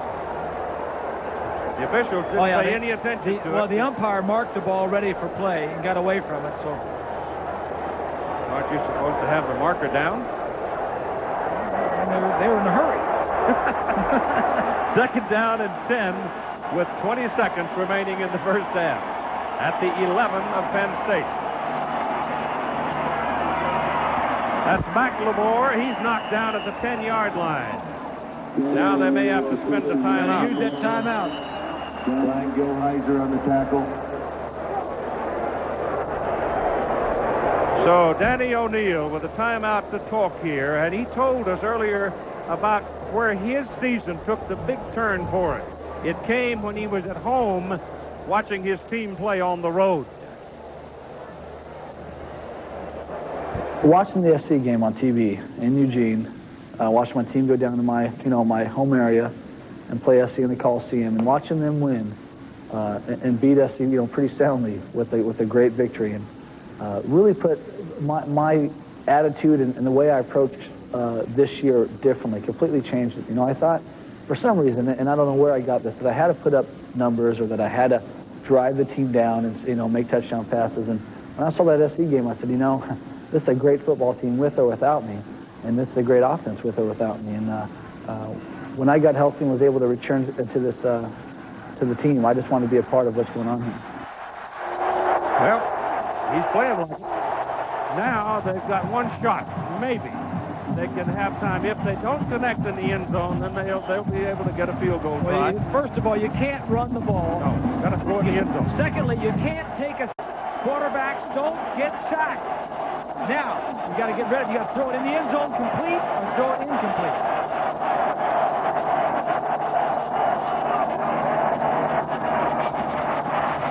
And he didn't throw it in the end zone. He didn't get out of bounds. And they're not going to score. Time's going to run out on them. They did not get out of bounds. You got to throw the ball into the end zone. So they don't do the two things they had to do. And the half is over. And at halftime, Penn State 14, Oregon 7, and Dameron Ricketts was wide open. Just didn't see it. But it has been a most entertaining first half of play, and the second half may be just as good. Right now, let's go to our studios and join John Saunders. Thanks, Keith, and we'll get back to you in just a moment. And we'll also have the Wavy Lays halftime report right after this message and a word from our ABC station. Stick around. The Bowl Day 95 Wavy Lays halftime report.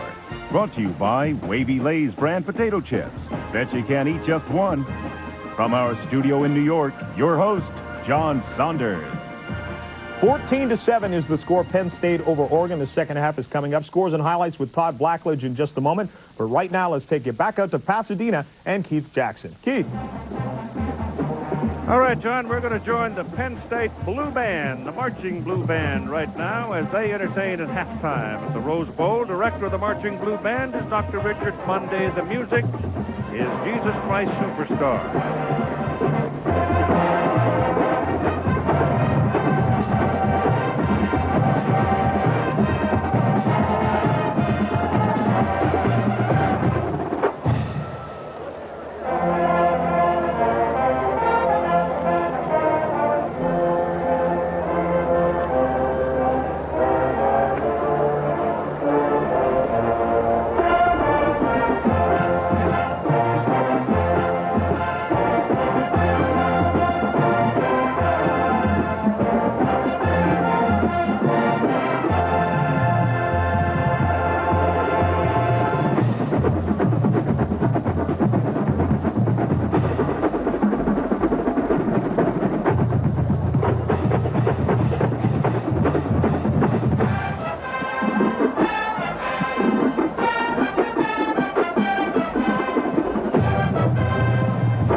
Honored just this week by the Kennedy Center, Aretha Franklin is a major contributor to American music and culture.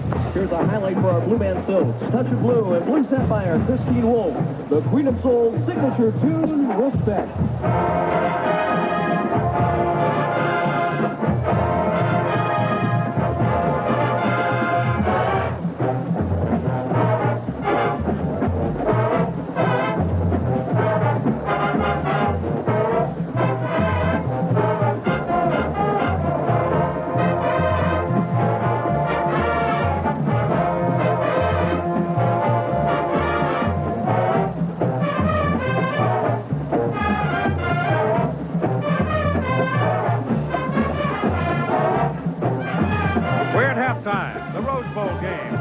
Leading Oregon 14-7.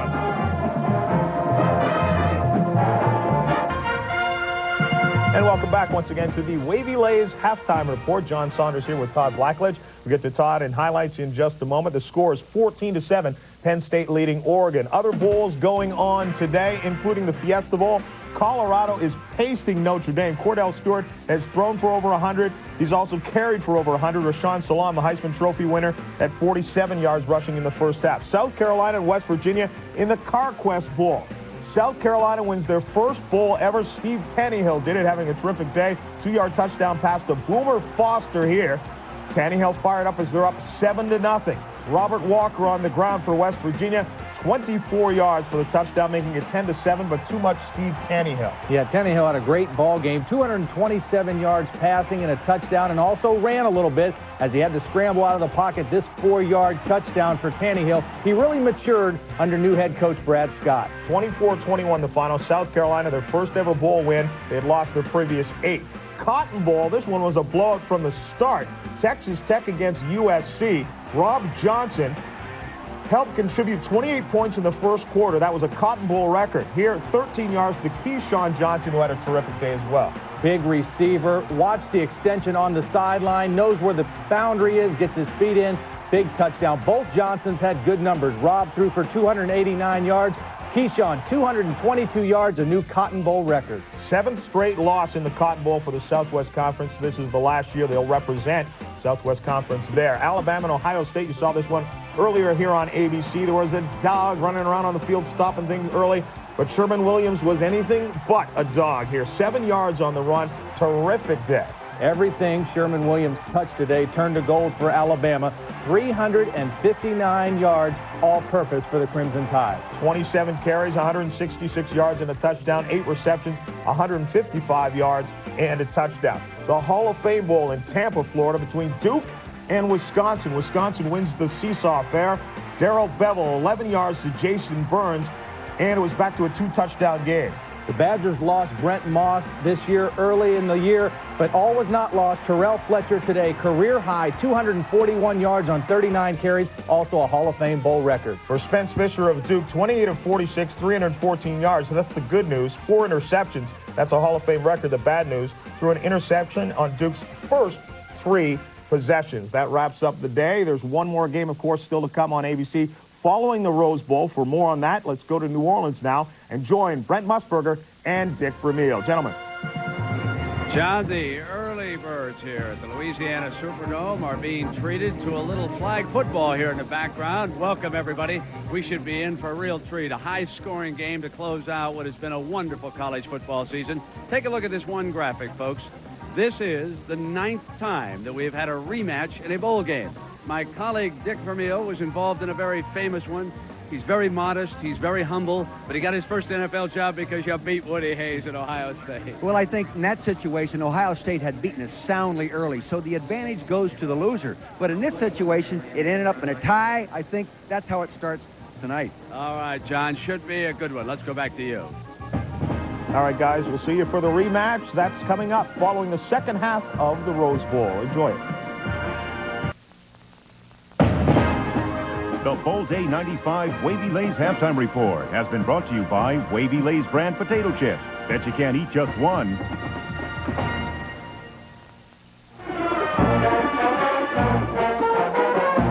The University of Oregon marching band is on the field here at halftime of the Rose Bowl. Penn State 14, Oregon 7. Dr. Rod Harkins is the director. The music is Malagueña.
high-energy sounds of Gloria Estefan and Miami Sound Machine.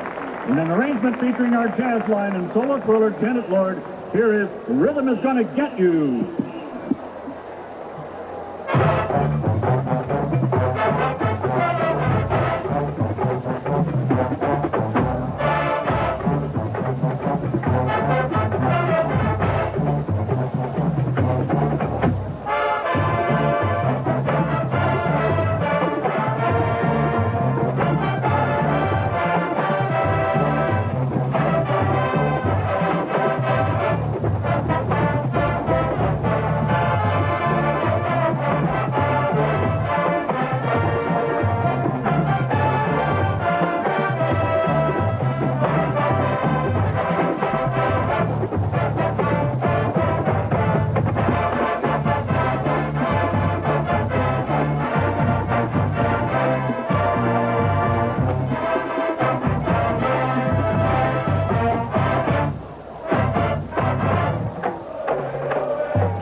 Back with more of the 1995 Rose Bowl game. Penn State leading Oregon 14-7 after this word from our ABC station.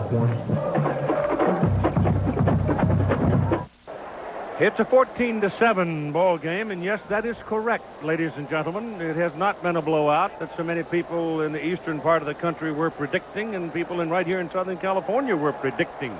It's been a hard, tough football game. It started out, however, with a lightning bolt from Kajana Carter. Explosive. That's my adjective for him. It's the first play of the ball game. Greeley, number 50, is going to get a block. He's going to break a tackle. And 83 yards later, Kajana Carter just shows you why he is such an outstanding running back. But the Oregon Ducks responded. Eventually, Danny O'Neill got him down close and connected with Josh Wilcox, his tight end, who caught 3 balls in this drive for the touchdown to tie it at 7. And it stayed that way for a long time as they got serious along the line of scrimmage. And then finally this big play to Joe Juravicius, who had caught only 1 ball prior to this. He took it to the 1. And from the 1-yard line, Brian Milne took it into the end zone with a good, solid block from Kajana Carter. And we're ready to go with the second half of play, 14-7, Nittany Lions. Oregon will kick it off. Matt Belden will kick it. Mike Archie is the man they'd like to return it. Ambrose Fletcher is back there with him. This is a very big defensive series right here for Oregon. Belden, who missed 2 field goals in the first half, knocked it back to the 1-yard line. And Archie comes back to the 20-21. Here is Lynn Swan. Keith, I talked with Joe Paterno at halftime, and he said this defense of Oregon's is outstanding. He said the one thing they're doing differently is throwing a different blitz package at the offense he wasn't looking for. And I asked him, after the big play by Kajana Carter, did that affect the offense? He said, you know, there could be something to that. Sometimes when you score too easily, you get spoiled. Keith? False security. All right, here come the Nittany Lions up to the 21-yard line, first down with Carter and Milne. The backs behind Kerry Collins. And Kerry on first down comes out throwing to the fullback. The ball is caught at about the 25. Milne, a 253-pound junior from Waterford, Pennsylvania. Both these fullbacks are juniors. Here's a look at the numbers in the first half. Look at Penn State. Rushing yards, 123. Passing, about the same. They're balanced. For Oregon, 278 yards passing, only 16 rushing. Each has had a turnover. Time of possession, a little bit in the favor of Oregon. John Whitman checks into the backfield now for the Lions. Second down and about 7. Collins again throwing to the sideline. Good throw. Good throw, and the man under it is Freddie Scott, who probably, they're not going to call it possession. He didn't have it when he went out of bounds. And there's a penalty flag waiting over here. But I think Scott will see the ball more in the second half than he did in the first. Here's a look at Penn State in the first half. They scored on their first possession, and they scored on their last possession. A thing to note there, they did not have very good field position. The best they had was on their own 28-yard line. The leaders Collins was 9 of 13 and 115. Carter, not much after that big first run. And Ingram led the receivers with 4 for 48 yards. So it's third down and a long 6 for Penn State. Here they come.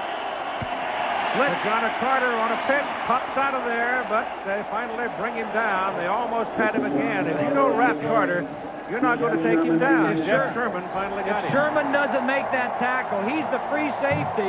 Everybody else had blitzed up through the holes, and he was the last line of defense. Yep. Otherwise, Kajana's got another big number. Darrell Kenya punting for Penn State. All right, Herman O'Berry is waiting for Darrell Kenya's punt. Big series right there for the Oregon defense, I think.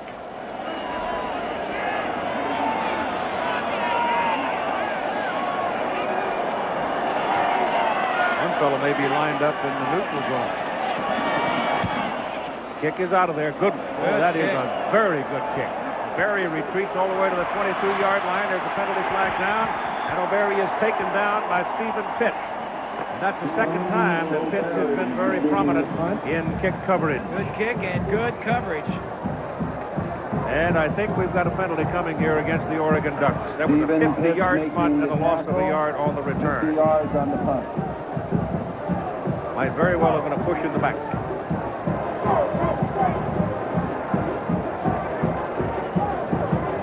But they're not indicating that, so they're... We'll finally get a call here after they've sorted it out from their meeting.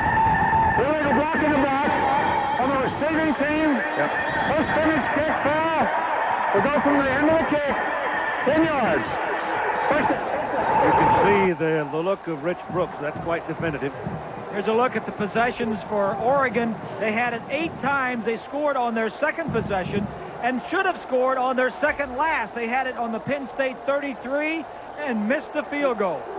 Here are the leaders. O'Neal with a great first half, 278 yards. Whittle leads the rushers, and Wilcox and McLemore lead the receivers. They're just outside the 10-yard line for the first down after the penalty. And they give it to Whittle, and Whittle is taken down up around the 12. Todd Atkins, number 58 for Penn State, has been a very solid defensive performer for the Lions so far today. He's got a couple of sacks under his belt already. But he's been there. He's been there. You're exactly all the way right. around. Yeah. Give him a yard on the carry.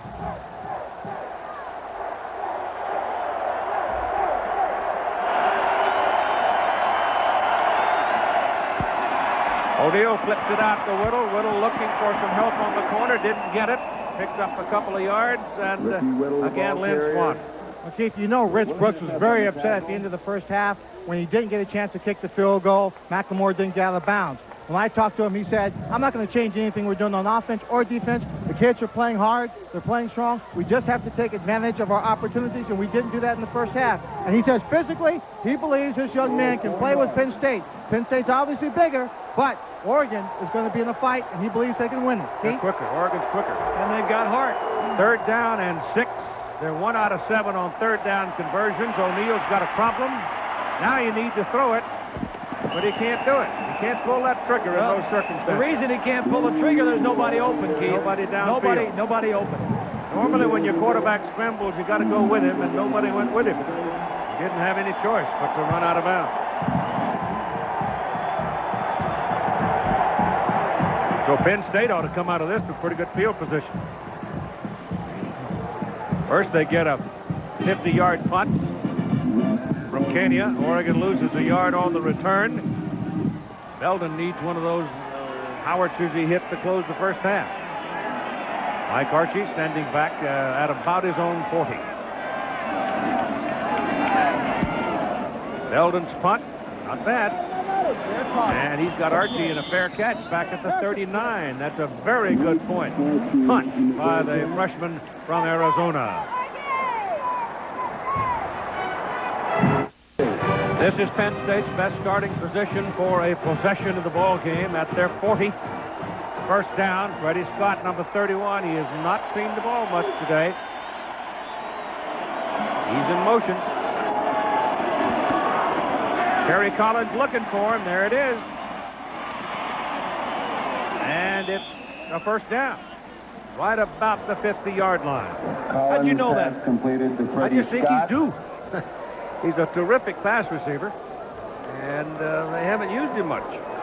And he's been open a lot. Well, they've been open. Both wide receivers have been open because, again, of the 7- and 8-man front that they want to not only blitz, but also stop the run of Kajana Carter. First and 10.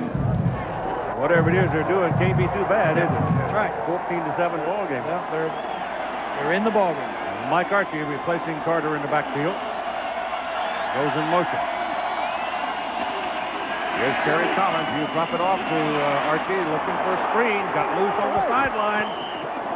And Jeff Sherman, the free safety, knocks him out.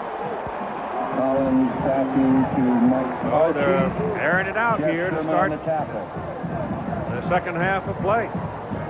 Randy Gantner, the offensive coordinator, was one of his concerns prior to the game was the blitz package of Oregon and how would they do it and would he be able to pick it up? Well, he's adjusted a little bit, as Lynn said. He talked to Paterno.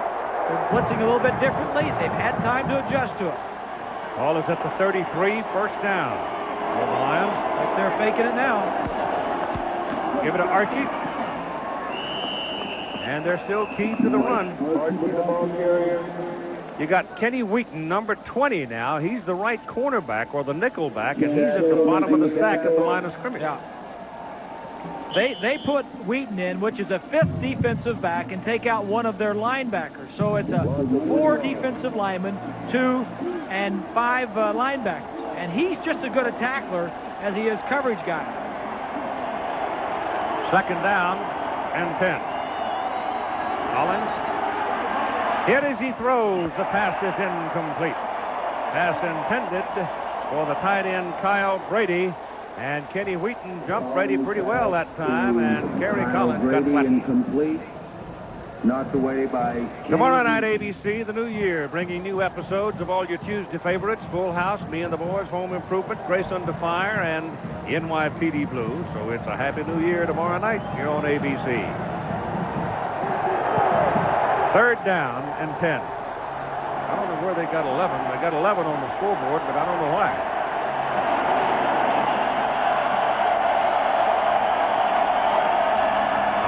Looking for it again, throws a bullet, and he drills it to Freddie Scott.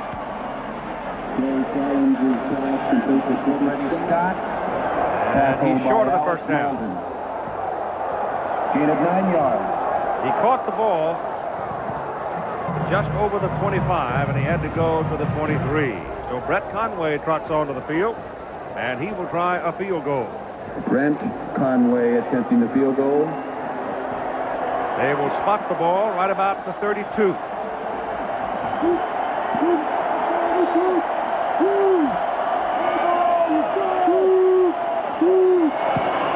Plenty of leg. Got it. Oh, no, he missed it. Pulled it out. And the Lions come away empty. That's the 4th missed field goal in this game today. 2 on either side. Tried to pull it back, wouldn't come back. That's the 3rd one. It's been wide right, too. So maybe they are slipping a little bit on the grass. Timeout.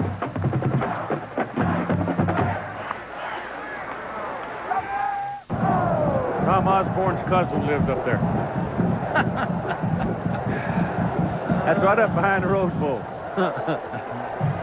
Well, it never happened that a team in first place won its postseason game, was voted out of first place. Never happened. First down for the Oregon Ducks. The ball at the 25-yard line. Danny O'Neal back, has time. Now they flush him, and he's going to pick up some at about 7 yards on the play. Don't be running around too much and letting those big old boys like Gelsheiser and Jeff Perry jump on you. They'll flatten your tire. Well, Neal didn't realize that they had gone from a 4-man line to a 3, dropped 5 men deep in the short zones and 3 deep behind them. So I think Jerry Sandusky, just defensive coordinator, moving his defenses around, goes to another 3-man line, and both outside linebackers put. Dino Filio in the backfield now, and they run him. Up close to the 35. Depends on the spot whether or not he's got his first Vin down. Stewart making the tackle. And he does not. Gonna go close to 35. Gain of 3 Third and a yards. half a yard. 8 minutes and 49 seconds of the clock running. 14-7, Penn State leading the Oregon Ducks.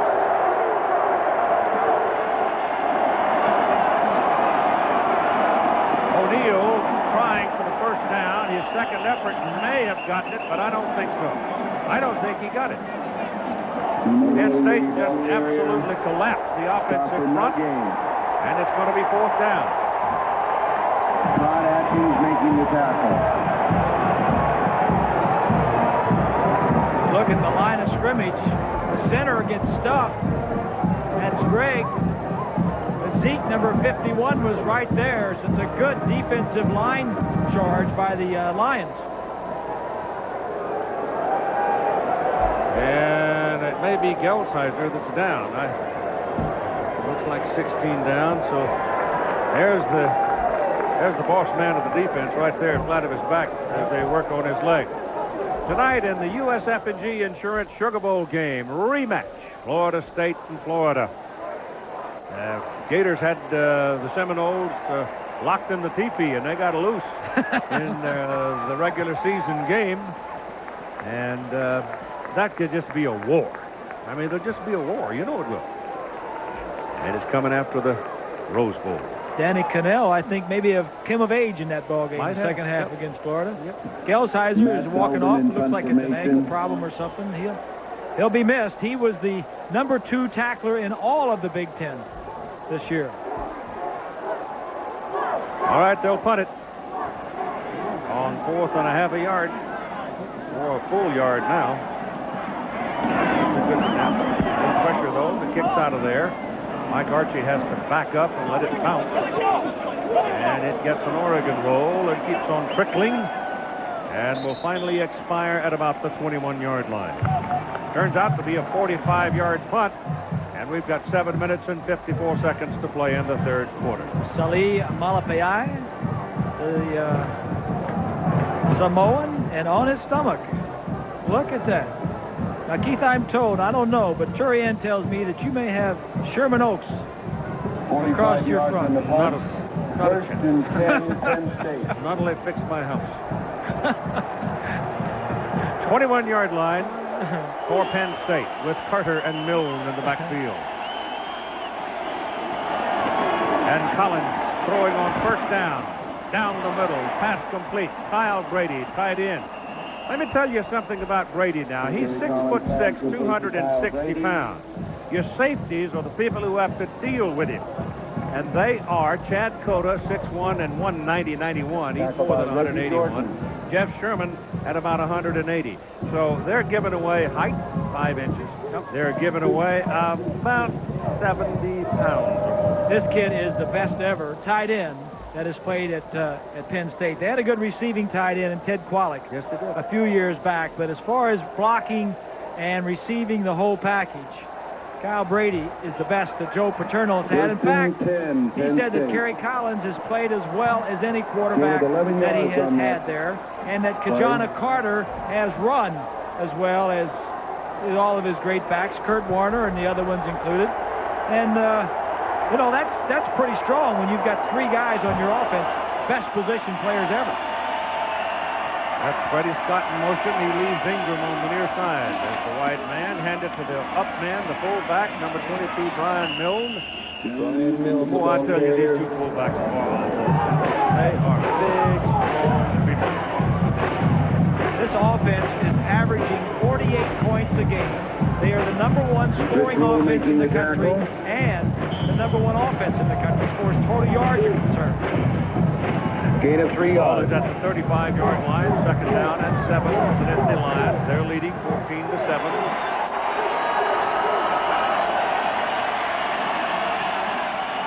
Oregon again lines them up. 1, 2, 3, 4, 5, 6. Here they come. Passes away, and the pass is incomplete. Alex Molden covering Freddie Scott. That's a pretty good matchup there. There's no inhibitions about Molden and O'Berry. They'll take you on man and run all over the field with you. Well, here's what you're getting. The linebacker is blitzing. You're going to have 6 guys coming. When you do that, everybody in the secondary is matched up. You see Sherman at the top of your screen is matched up. He throws the other way. You just have to get open. And Scott didn't get open. Somebody had a hold of him as he let the ball go, too. On 3rd down, Kerry Collins has time to pump it, then takes the lick, completes the pass. 1st down. Thrown to Juravicius. It was Juravicius who made the catch on the big play that set up the go-ahead touchdown. Now he comes up with another big play. And Juravicius, as you mentioned, probably has gotten less playing time than all the other wide receivers. He's 6'5", he's 220 pounds. He's a redshirt freshman from Charleston, Ohio. And I think one of the reasons he's able to get open is because of his size, Keith. Yep. 6'5" and 220, as you mentioned. He can just, if he just positions himself inside the corner, he's open. It's become Kerry Collins' ball game now, hasn't it? Yep. Back to throw again on 1st down to the sideline. The pass is complete to Mike Archie. And Archie has what appears to be another 1st down or very close to it. Mike Archie. It'll be on the Oregon side of the field near the 46-yard line. And as you mentioned, it's Collins' game now, and it really plays in to the strength of the Ducks because their strength is their secondary. They've stopped Carter, Kajana Carter, other than that first run of the game. Their strength is in their secondary. They're forcing Collins to throw the ball against that secondary. Yeah, but somebody's got to get in the quarterback space. The best secondary in the world isn't going to do much if you give that guy like that time to stand around and survey. That's why the blitzing. The 5 and 6 men come to put pressure because the defensive line is not the strength of this defensive team. The size of Kerry Collins impressive, though. The Michigan game earlier this year when he shook big old Steve Morrison off his back and threw a rope for a pass completion, he sold me right there. Yeah.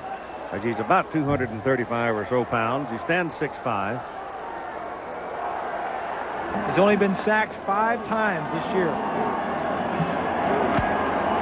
That's testimony to those blue-collar guys in front of him.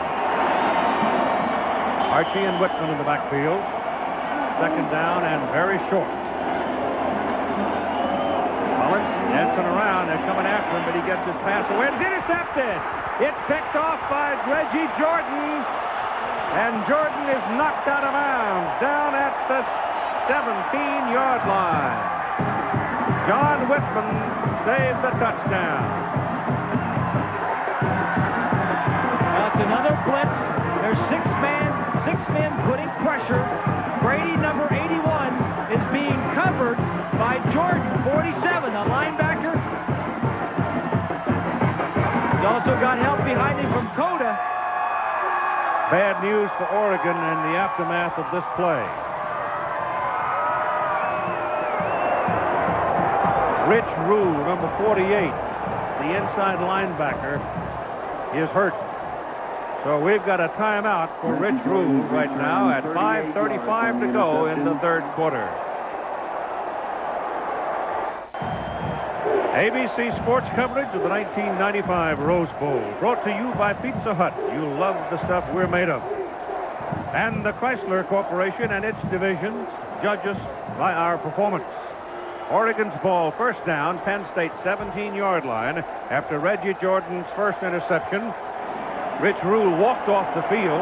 Geldheiser's is back for Penn State, having had an ankle retaped. And it's Whittle and Jones lined up behind Danny O'Neill. They've not been in the air yet in this half.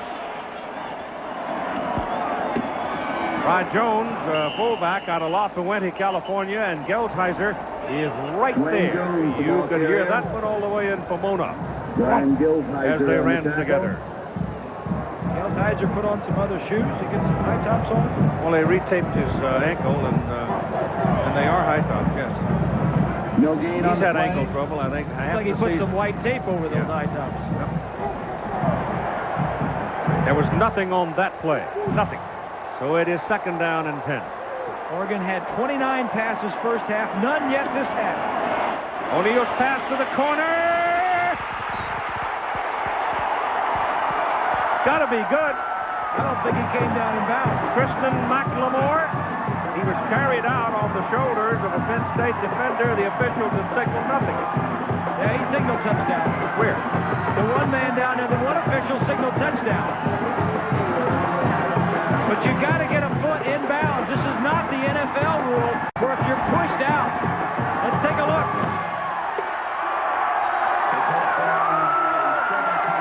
They carried him out, I clearly. don't think he got a foot in. This is not the NFL where if you're carried out, the official judgment, if he doesn't get a foot in bounds on his own, he's out of bounds. It is a touchdown. It is a touchdown, folks. Here's the kick.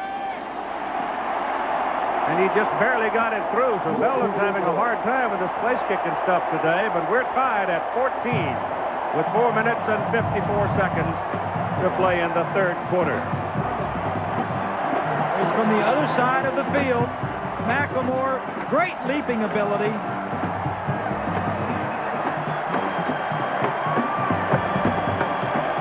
He's clearly out of bounds, but it's also clear that they're carrying him. So I still haven't seen anybody call touchdown. I still can't see I guess clearly. the man This is the standing best over there in shot. the back corner did. Whether Yeah. one of his feet get down. Let's see. Yeah, right there. And then, I don't know. I don't know if that official was looking. If that official was looking at the foot or not, but it was awfully close. Whew. Well, it's pretty exciting stuff. 14-14. Only one man threw up his hands, and I couldn't find him over there in the corner. So Oregon has pulled even with the Nittany Lions at 14, and will kick off now.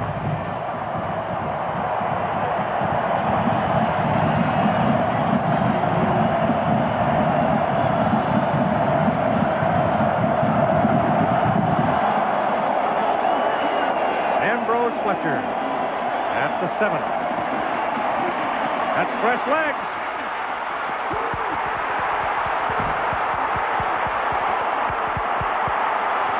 Finally got him at the 21-yard line. His fresh legs wore out, didn't they? Yeah, but it makes a difference. Isaac Walker, a cornerback, finally ran him down at the Oregon 21. So the Ducks get themselves pinned in the middle of the field, and the Nittany Lions blow them out of the water. Well, Collins makes a mistake. Oregon turns it into a touchdown, and Penn State comes right back and shows its grit on its special teams. The kickoff return team makes a big play, and Penn State has it on about the 21-yard line. 4:40 to play in the third quarter. 14-14 tie.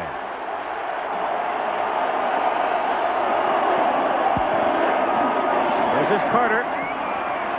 And Kajana Carter is taken down by Kenny Wheaton at about the 17-yard line. So that's a pickup for 4 yards.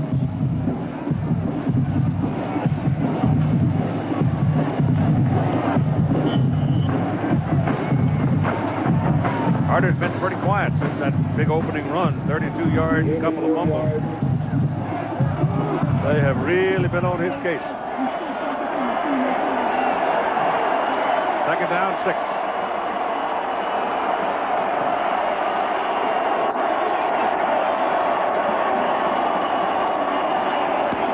Here they come.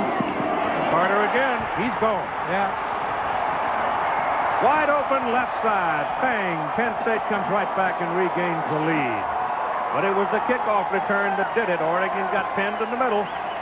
And the Nittany Lions buried them. And from the 21, it was pretty easy. Nick Alioti, the defensive coordinator, says we're going to gamble. Look at all these guys blitzing, and there's going to be a huge hole up inside. Offensive line does a nice job. That's Conlon, number 53, comes across and gets a block. It may be one of the easiest touchdowns. Took 1 minute and 1 second. Carter ever scored. Conway is good on the point. So Nick now's got to regroup his group at 3:53 to play in the third quarter.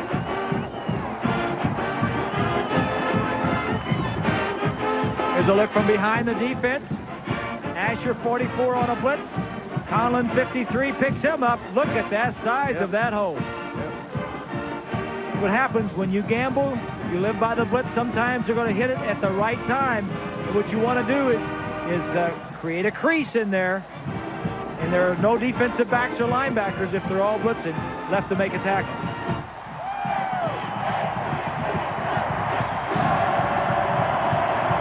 The Goodyear Blimp Eagles giving you these aerial pictures. Glenn Hampton, the cameraman. Goodyear Blimps traveling over 100,000 miles each year, covering major events, not necessarily sports, a lot of different kinds of events. Great picture platform. When you see the blimp in town, you know something's going on.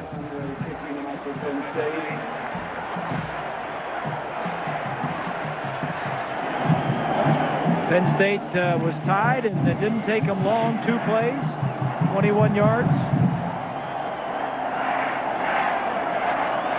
Didn't take them long to score. 2.14 is their average. Average 2 minutes and 14 seconds. 78 scoring drives coming into the game, averaging 2 minutes and 14 seconds. We're getting down into the point, too, where you start wondering about depth, manpower depth. Well, that was certainly a cool day. It's a cool day. So that played a factor last night in Nebraska's win over Miami, didn't it? Fourth quarter. Yep. Well, back in the end zone, no return by Whittle. They'll bring it out to the 20. Ricky Whittle downs the ball in the end zone. Well, they've shut down that little wide receiver screen move, that play they like. They haven't done anything with that lately. They've changed up the defense and got some confusion for Danny O'Neill to look at. Josh Wilcox has been shut down here in the third quarter. So the Ducks now need to look around and see if they can find another 2. It's right. Penn State adjusted defensively. Look at Josh. He's healthy. Jerry Sandusky made some adjustments. Now Oregon has to react to those adjustments. How about Bill on a screen. Yeah, he got some room. Oh, my goodness. He might have scored because he had McLemore going downfield, and McLemore could have picked off Jason Collins, and it would have been 6. But somebody just got the top of his foot. Gain of 20 yards. From the other side, Ricketts, number 3, is going to get a nice block inside on one of the linebackers. You're not going to see it, but First and 10. Gelsheiser. Gelsheiser that got a piece of him? Yep. He's a good one. First down for the Ducks now, up at the 40. O'Neill's over 300 yards. Look out, Willie Smith's coming. Pass down the middle. That'll be picked off. Bad pass. And Nittany Lions are cooking. It is Chuck Penzinik who made his first start in this ball game. This is his second interception. He runs it all the way back to the 13-yard line. What kind of a story do you think that is? Here is a kid that moves over to a position he had not played this year. He got his first start. His palms were like 2 rainstorms when he came to the ballpark today. And all of a sudden, he's having the game of his life. Here's Penzinik, and they're trying to hit the square end. And the problem is, he's just going to throw the ball too high and right to Penzinik. It's a little play action. They're trying to get the safety to bite. Penzinik is staying deep. Deep middle. The ball is overthrown. Yeah, that was Oregon's mistake. No question about it. It was a mistake by Danny. He just threw the ball. Tried to force it. Tried to force it. Too many white shirts. And here's Penn State knocking on the door. Pass. From the back it comes to Collins. Collins is hit just as he catches the ball. And he will pick up a couple of yards as Herman O'Berry smelled that one coming. See, Mike Archie had a touchdown pass earlier in the season, you know, and he's been whooping that pretty good. He's 2 for 2. And both of them were for touchdowns. So he's saying, oh, shucks. He says, Kerry Collins, you got to get in the end zone here. Come on. You're running my average. It'll be second down and 8 for the Lions at the Oregon 11-yard line. Ducks defense needs to get its back up right here. To Johnny Carter and Brian Milne in the backfield, and that's slot in motion. And it's Carter with the ball. Oh, I tell you, He is quick in traffic. He has great balance. Big, thick, long legs. He's the best I've seen, Keith. We've seen a lot of them this year, but I mean, he's got a good offensive line, and he's got a tight end that can block, and he's got fullbacks that can block. Conlon gets rid of Asher, but this kid, he reminds me of Emmitt Smith. He is strong, and he is built low to the ground. I mean, Penn State has blockers everywhere. The tight end can block, the fullbacks can block, and tailback benefits from all of that. It is first and goal for Penn State at the Oregon 3. 21-14, Nittany Lions have the lead as we head toward the end of the third quarter. Defense, Penn State defense is the difference in this game. Now, it was the offense early on. This is Carter, and he's touchdown.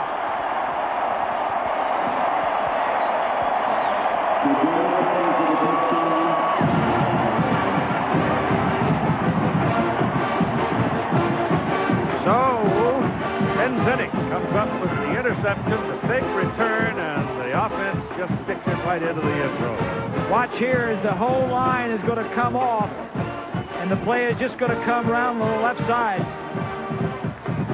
Nobody pulls. Tight end got his man. Whitman has a man. Just straight blocking. Brett Conway for the extra point. Good.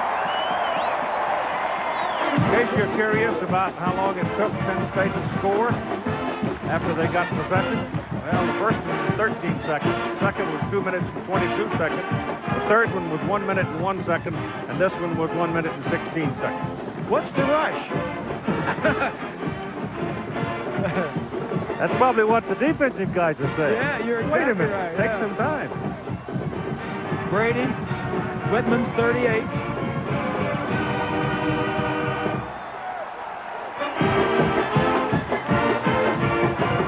That's Whitman, number 38. He's the fullback. Offensive line, Johnson and Rivera. Hardings is the All-American. Conlon, Greeley, the center.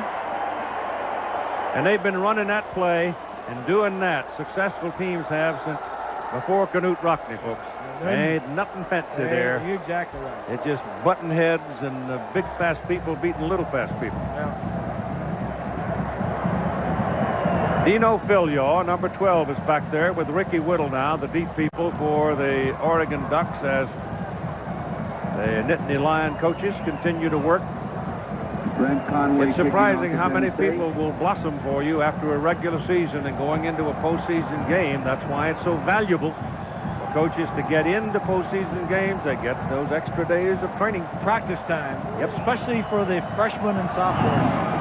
Long driving kick back inside the end zone and beyond, and it'll come back to the 20. That's where the Ducks will go to work. 2 minutes and 1 second. They've been very quiet here in the third quarter. Had that one play where they almost broke him down the sideline.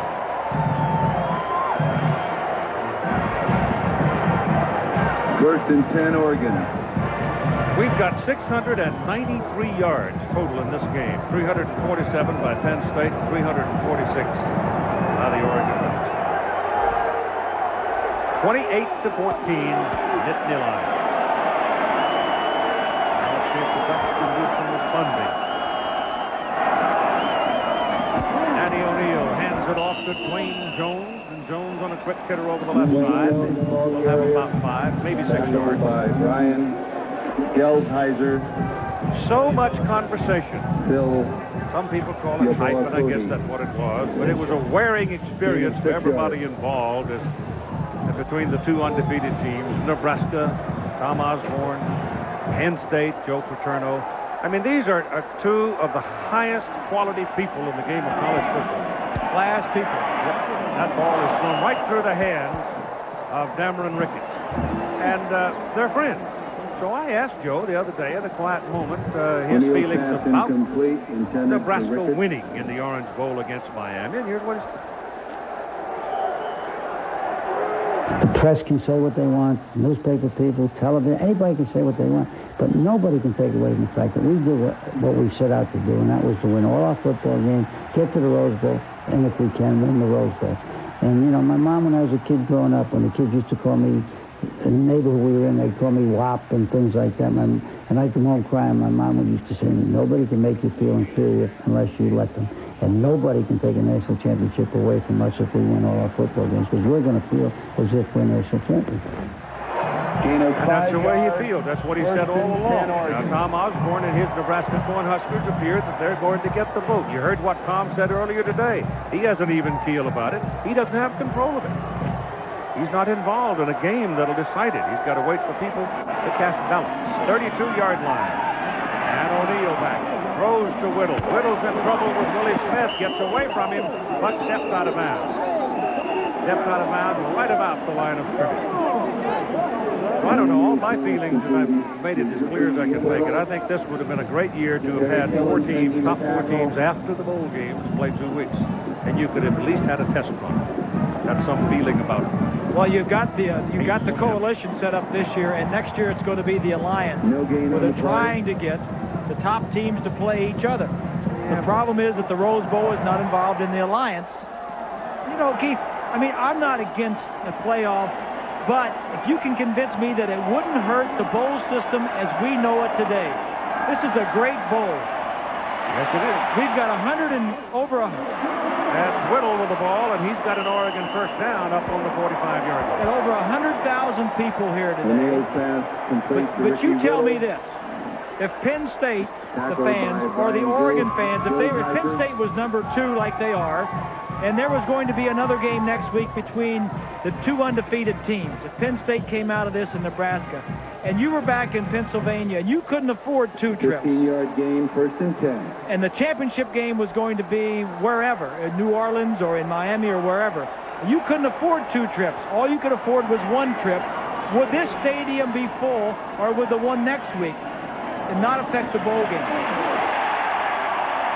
That's a defensive play by the Penn State Nittany Lions, Terry Killens, who came boring in on a bull rush and knocked the Oregon man down back at the 40-yard line. Well, I don't know. The only problem I got with it is I don't want to see control of things get in the hands of bowl promoters. I think the college people have still got to keep control of it. And that's the first thing I look at. As we come down to the end of the 3rd quarter, we'll be back with more of the 95 Rose Bowl after this message and a word from our ABC station.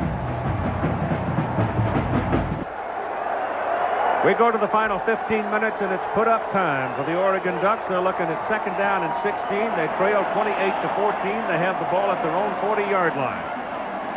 Danny O'Neal back. Has pretty good protection. His pass is away to Kristen McLemore.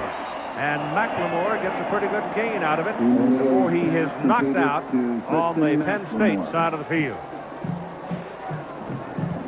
But if you like offense, you'll like these numbers, big numbers, everywhere you look, total number of plays. Interesting one right here for Oregon. 336 yards passing is the most against any opponent for Penn State this year. 2 turnovers, both of them have led to the opponent scoring 1 touchdown. 3rd down and 4. 3rd and 4. O'Neal's pass to McLemore in the middle of the field, and he's got a first down as he's inside the 30. Kristen McLemore from Huntington Beach, California.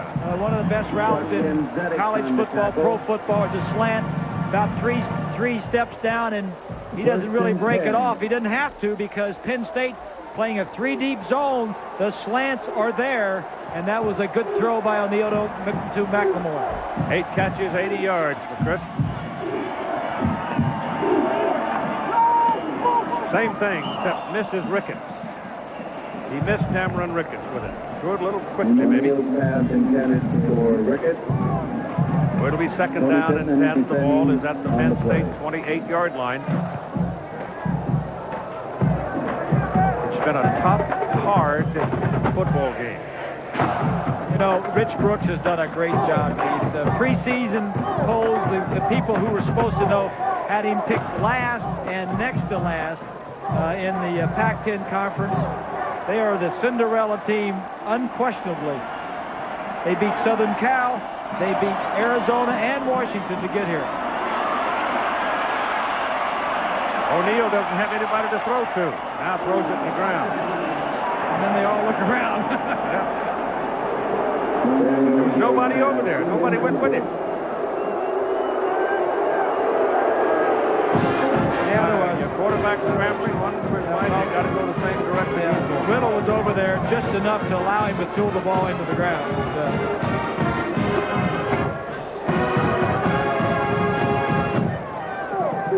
What are they doing to Wilcox? We haven't heard anything from Josh the whole second half. One time. Caught the ball one time. But he had 7 catches at half. Well, he caught 19 all year coming in. Third down. O'Neal steps up. Throws. There he is. Tried to get it to Wilcox, and Marlon Forbes got a hand on it and knocked it away. O'Neal pass intended for Josh Wilcox. There's Wilcox. Now watch, as the linebacker. Yamoa Cody, 43. They're all backing up. Geltizer's backing up. There's Forbes. He's just playing the area. Now his man got in the area. He'll play him a little bit. Just knocked it away. All right, here comes Belden with a man-sized field goal try. Might be a fake here if you got one. Might be. He's going to mark it right about the 45. It's up. And he can't buy one. That thing stayed right, started right, stayed right. Hit the bar. Been that way all day. Hit the bar. Hit the upright. So he's 0 for 3 on field goals. And with 14:11 to play, it is 28-14 Penn State. There's a look at the field goal. Good snap, good hold. Belden gets it up. It's just going to hit the upright. 3 wide rights. Here's Rich Brooks. They may not be the biggest or the strongest or the fastest, but I think that right there shows you why Rich Brooks has been a successful coach for a long time. Cares about his kids, and he'll be back. Harry Collins wanted to let it go. Now he does. He's got Bobby Ingram back there, and it is incomplete. And he was in a full-scale duel with Jeff Sherman, the free safety. Collins pass intended for Bobby Ingram, incomplete. I went up there. Jeff Sherman on the play. Spent a day with him, and I enjoyed it thoroughly. And I can say over the years, all the games that I've been involved in with Joe Paterno's football team, I have never failed to enjoy being around his team. Yeah. It's been such a delightful week. I'll never get the image of those two dancing. Joe with Sue at the director's dinner the other night, and Rich with his wife Karen, and they were the only two on the dance floor. And then Joe went over and switched, traded wives, and they danced for a while, and everybody there applauded. Well, it's supposed to be a festival. That's why the Rose or the ball games, the bowl games, are perhaps important in the sense that they are supposed to be festival.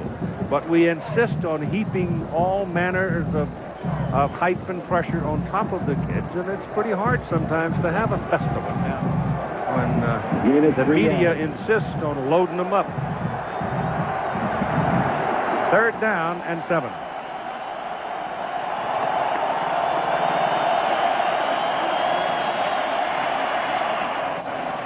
That's a good play by Molden on Bobby Ingram. I'll tell you what, those two corners, O'Berry and Molden, and Wheaton, when he's in the ball game, has done a job on the wide receivers at Penn State. Single coverage. Collins went to the right man. Molden, the defensive back, did his job. He had him covered. Harold Kenny is on the field, 42, 36, 39, and 50. Now here's Pat Johnson, the speed burner for Oregon, back for the first time today as a kick returner. I think this is part of his future, too, because he has such speed. he learns to play the game, look out. That one slid off the foot.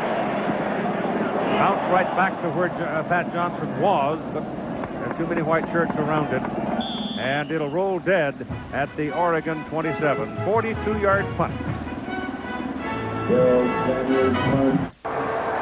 All right, Brent, you guys are in for some fun down there in Newlands tonight, I think. 28-14 here, Penn State. Oregon with the ball now at their own 27-yard line. Dino Filio, the single back for the Ducks. Danny O'Neill. Not much on the play as Tony Pittman stepped right up on Filio in a hurry. The Big Ten, of course, trying to win their third in a row against the Pac-10 if the Nittany Lions close the door on this one. I know some of you perhaps wondering about the future of Kajana Carter. Nobody knows what it is, not even Kajana perhaps at this point in time. O'Neill steps away from the pressure, turns it upfield and runs for very close to the first down. Depends on where they give him the mark. May not have given him the first down. On the run. Joe Paterno telling us days ago that after the season he intends to sit down with Kajana and his mother and hash it over a little bit. Also, he was redshirted his first. This is his fourth year in school. Interesting as they bring the chains on that Joe Paterno has had unbeaten teams in 1968 that finished second, 1969 that finished second in the national polls I'm talking about. It is the first down by Justin Pidgeon. 1973 an unbeaten team finished fifth. 1986 they finally got one. But here he is again, going to probably finish the season undefeated and finish second. Well, the national poll. Yeah, but he also won a national championship when he lost a game one year. Well, that's true. Yeah, in '82. That's Kristen McLemore with the ball. And a pickup of close to 7-8 yards. The amazing thing about Joe, in his 29 years, and this is his 29th season as head coach at Penn State, he has had 7 undefeated regular seasons where he's gone through the regular season. Well, that 78 team was a great team. Chuck Ucina, Mike Coolman, Matt Stewart, all those guys, you know, lost to Alabama in the Sugar Bowl. One of the great college football games of all time. Second down and 4, short 4.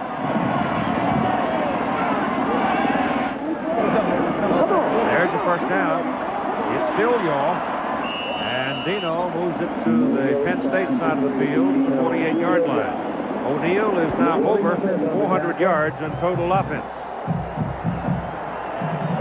There's a look from up above, the Goodyear blimp. First and 10. Filio number 12 just going to slide out. O'Neill does a nice job of setting this up. And then the speed burner. Ball loose. He came away, came off the snap, didn't stay down under it, and the ball got loose. And O'Neill covers it. Danny is saying, get that building off of me.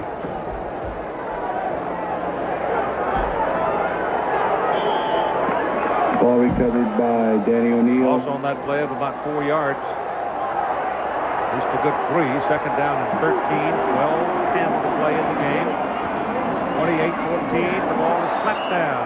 Intended for Kristen McLemore. And Willie Smith dropping off. The outside linebacker knocked it down. It'll bring up 3rd and 13. Saturday, January 14, season premiere of the Professional Bowlers Tour. Begins with the AC Delco Classic. And the national champion Razorbacks of Arkansas meet Auburn. Duke plays Virginia. You'll have other regional games as Pizza Hut College basketball begins January 14 here on ABC Sports. 3rd down, big play here for the Ducks. Yeboah Cody got him. What a good play by Phil Yeboah Cody from Montreal. He's going to beat the back from the left side. Watches Filio, number 12, steps out to block. The first problem is he didn't step close enough to the line of scrimmage. Secondly, he tried to cut him, and Yeboah Cody, great athletic ability, just jumps over him and takes him down with one hand. And they'll punt. Belden.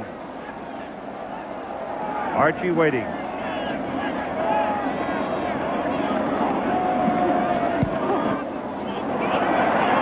Didn't get it to turn, but it takes a good bounce.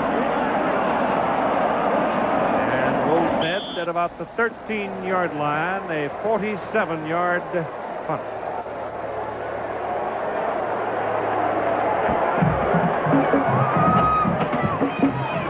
That's State College, Pennsylvania, I'll have you know. Now, everybody who wanted to come west couldn't, so they've had a week of festival activity at home. The Rose Bowl theme shown in the ice sculpture along South Allen Street. Their New Year's Eve midnight fireworks were rained out, but by that time it didn't matter a lot.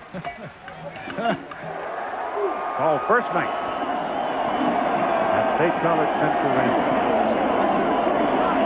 First down for the Nittany Lions, and this is to Jonna Carter. And they're able to keep him from turning the corner as Alex Mold, the cornerback, came up and pushed him out of bounds. Well, we've been mentioning the blocking up front. Brady, number 81, watch him as he blocks down on the defensive end. That's Bailey, number 56, doing it by himself, and the follow-through stays with him and stays with him. That is very impressive. And that young man will be very popular when it's time to draft tight ends in the upcoming NFL draft. He will be a highly drafted kid, I guarantee you. Oh, look at this. They swarmed him. Paul Jensen was the first man to get there. And Carter not only didn't get a second step that time, he really didn't get his first one. Well, the last time you saw what's good when the offense dominates. Now watch as the linebackers mix up the blocking scheme for the offensive line. 4 yards. Linebackers coming in different gaps at different times. 7 and 8 people coming through the line of scrimmage.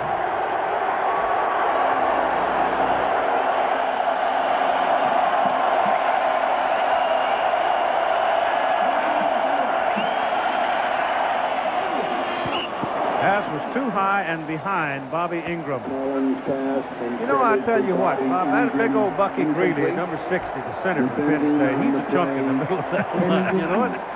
You don't knock him out of there much. You know, he's underappreciated. You know, Harding's next to him is the All-American.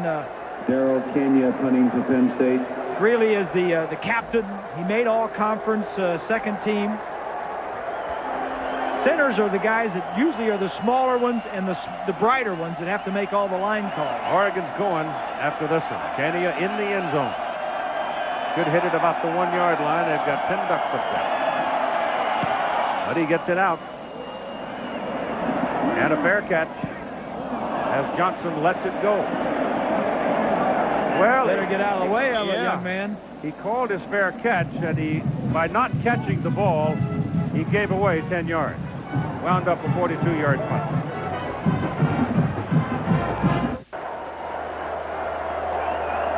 There are the most important numbers you need to know. Time remaining and the score of the ball game. It is first down for the Oregon Ducks at their own 46-yard line. Danny O'Neill quickly to Ricketts. Cameron Ricketts running in the middle of the field. Will pick up better part of 7 yards. O'Neill has 35 completions now, which is a new 34 completions, which is a new Rose Bowl record.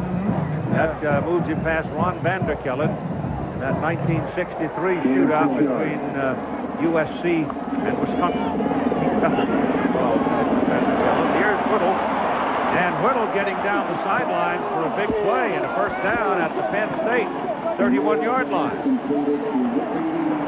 Whittle getting the ball on screen plays to his best and fastest players. Ricketts on one play and Whittle on another. He now totals 405 yards, and that also passes Ron Vanderkellen's record. There's plenty of time left in this ball game, Keith. 31, Penn State.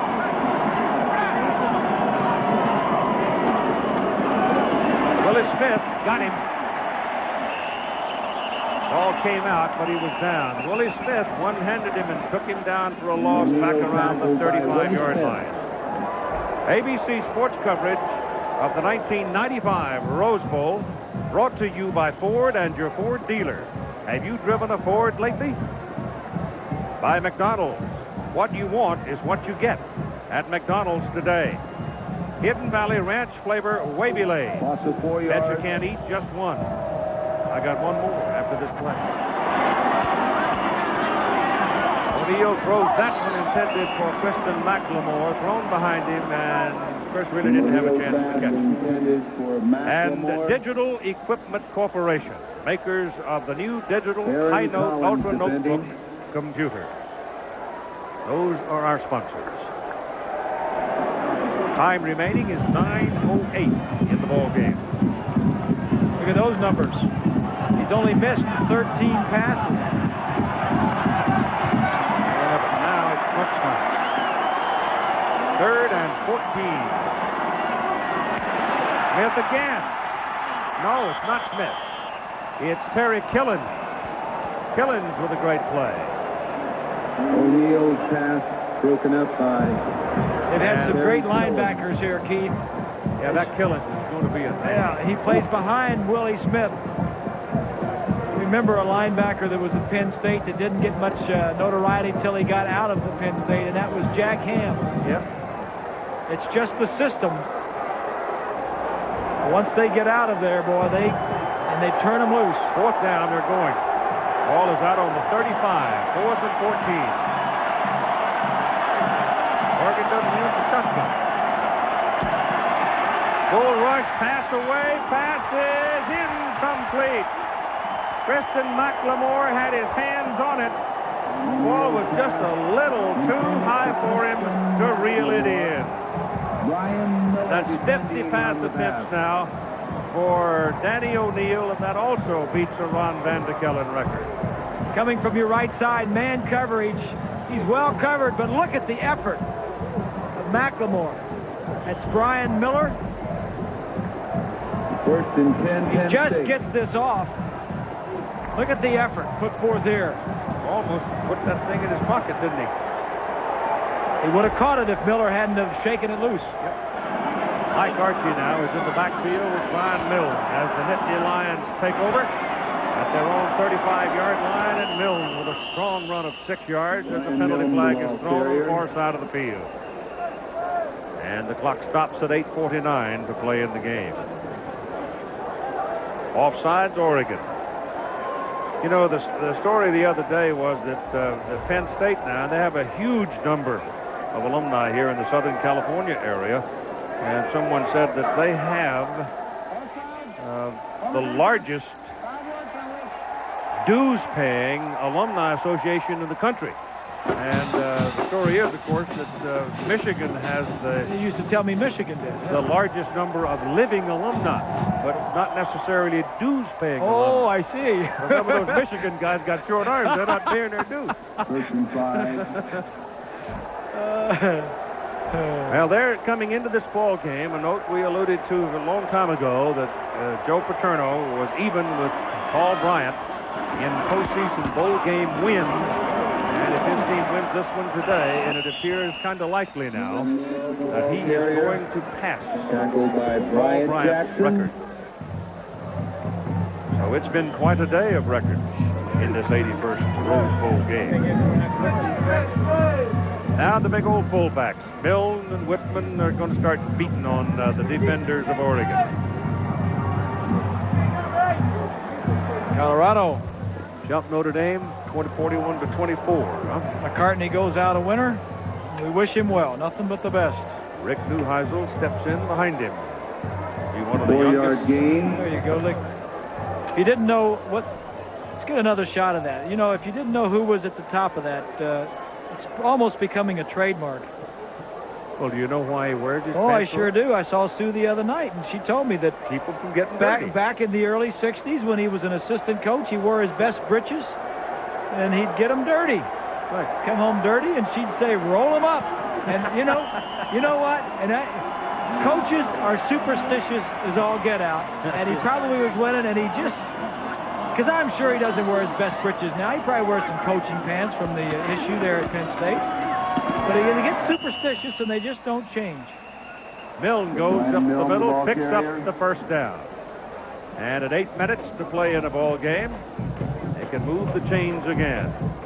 Wednesday night is special on ABC this week. You've got 3 of TV's funniest ladies and 2 great hours of comedy. Roseanne, Grace, another Roseanne, and then Ellen, starting at 8, 7 Central. Sam Donaldson, Diane Sawyer will be at Wednesday with a new primetime live in its new night.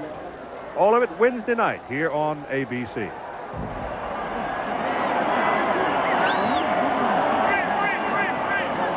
48-yard line. Penn line starting to grind it now, and breaking up the middle is Mike Archie. And Archie inside the 35, and the Oregon Ducks defense gets tired now. You look at the offensive line.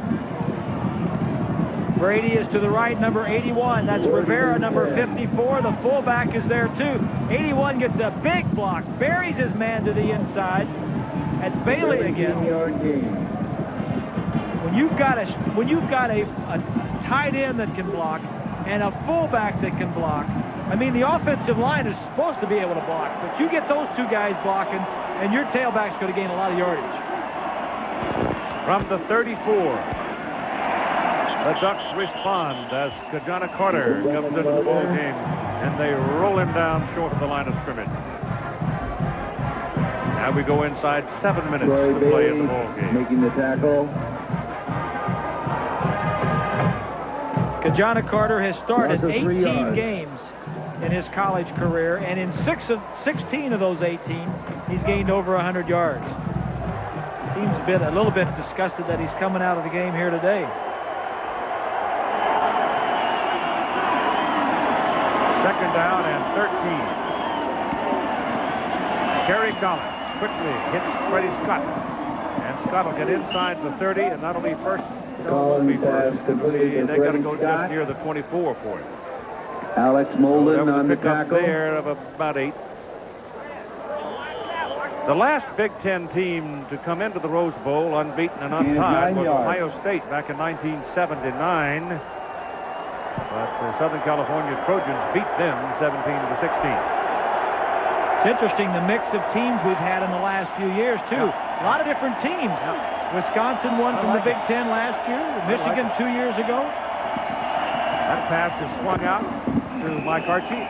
And Archie is knocked out of bounds, and he is hit short of the 25, which means he's short of the Mike Archie. I tell you what, they bring a freshness, a whole new ambiance, an enthusiasm that is wonderful. Wisconsin last year, and then Oregon this year, and Penn State. They put up a great big tent outside the Rose Bowl for those who couldn't get tickets. This was a tough ticket this year. I think that's a great idea. Big, one of those big screens. 3 yards on the play. So if you just want to come to this area and be a part of the ambiance, not get inside with a ticket, but, you know, hang around. Ain't a bad place to hang around. It's not shaking. 43-yard field goal try, a lot of leg, it's good. Brett Conway from 43 makes it a 31-14 ball game, Penn State.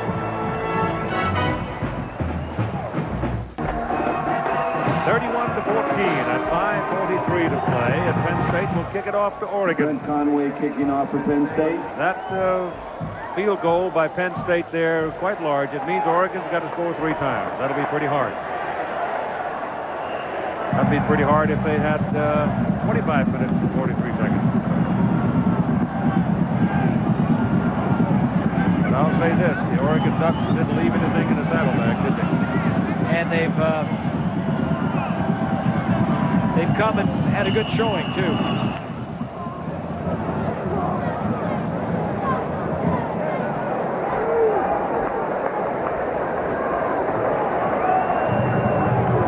This is their first 9-win season for Oregon in 46 years.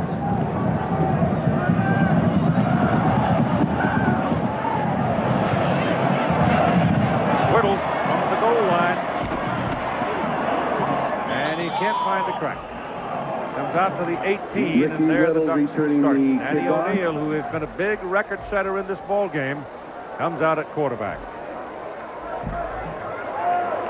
O'Neill has what now? 3 records? The tackle. Yardage, attempts, and completion. grew up in this area, too, didn't he, Keith? He's from Newport. Yeah, a lot of the, in fact, 52 of the 94 players on this Oregon roster are from the state of California.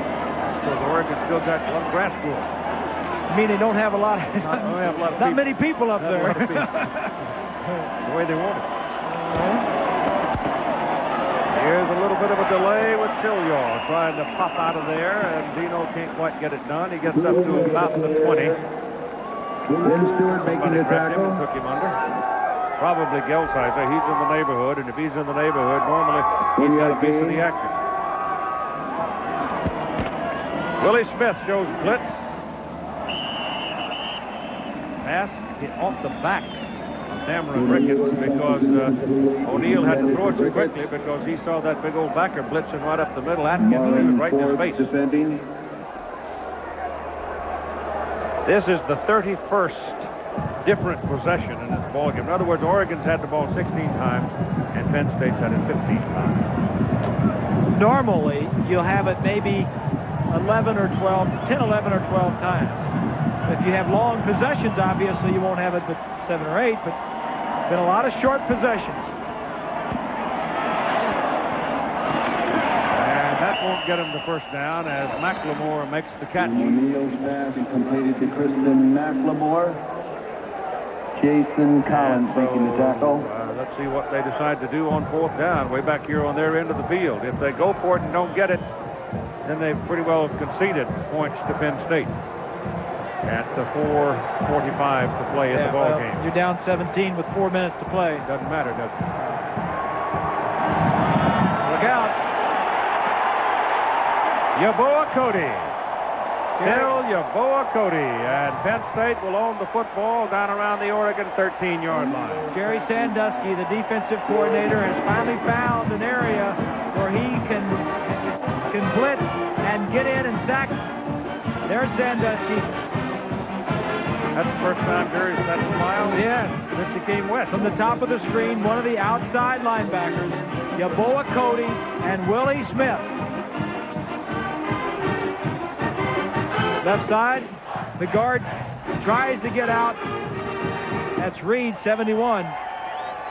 Smith sacking him, and Yeboah Cody. They've reached the low water mark for Penn State in scoring this year. They scored, the lowest coming in was 31 points against Michigan. That was the lowest they've scored. They've reached that now. They got 31, and it looks like they may get more. Making the tackle. That was John Whitman carrying the ball, fullback. He's at 238 pounds, and Brian Milne 253 pounds. And they can line those two up in a bull backfield and make life real hard for you. What I enjoy is when they get on the goal line, they got both fullbacks in the game, Whitman and Milne, and they take the highfalutin running back, John Carter, take him out of the backfield and put him on the wing and let him block for the two big backs. Ball at the 9-yard line. They give it to Whitman. He's down to the goal line, but not in. Oh, they call him in. He tumbles over. John Whitman scoring. I thought he was short. I thought he was too, but I don't think it's going to make any difference. No. 9 yards. So Penn State will finish the season scoring 51 straight times when they have been in what is called the zone. He's down a yard short of the goal line. They gave him the 6 there. He was down. I don't think they gave him. Maybe they gave him one play earlier. They would have got Mike Barneger is in for the extra point try, number 88. Mike Barneger. So he gets a chance to pop one up and through. So it is now in the bank at 4:24 to play in the game. Penn State 38 and Oregon 14. And Joe Paterno is on his way to his 16th postseason bowl win, which takes him past Paul William Bryant. Good friends, those two. I talked to Joe about what he thought he could accomplish and what he now has, in fact, accomplished, and that's past Bear Bryant. You know, when Paul was alive, Paul was for some reason or other took an interest in me in my career and was a big help to me. He'd call me every once in a while about what I was making, my contract, and try to give me some advice. He had me down to a couple of coaches' clinics down there, and I'd love to be able to say, hey, I did something Paul Bryant didn't do. Yeah, I would. I'd be honest with you. And not in the sense of personal, because I think he's probably up there saying that little whippersnapper from Brooklyn, kind of thing. But he's done it. He has 16 wins in the postseason.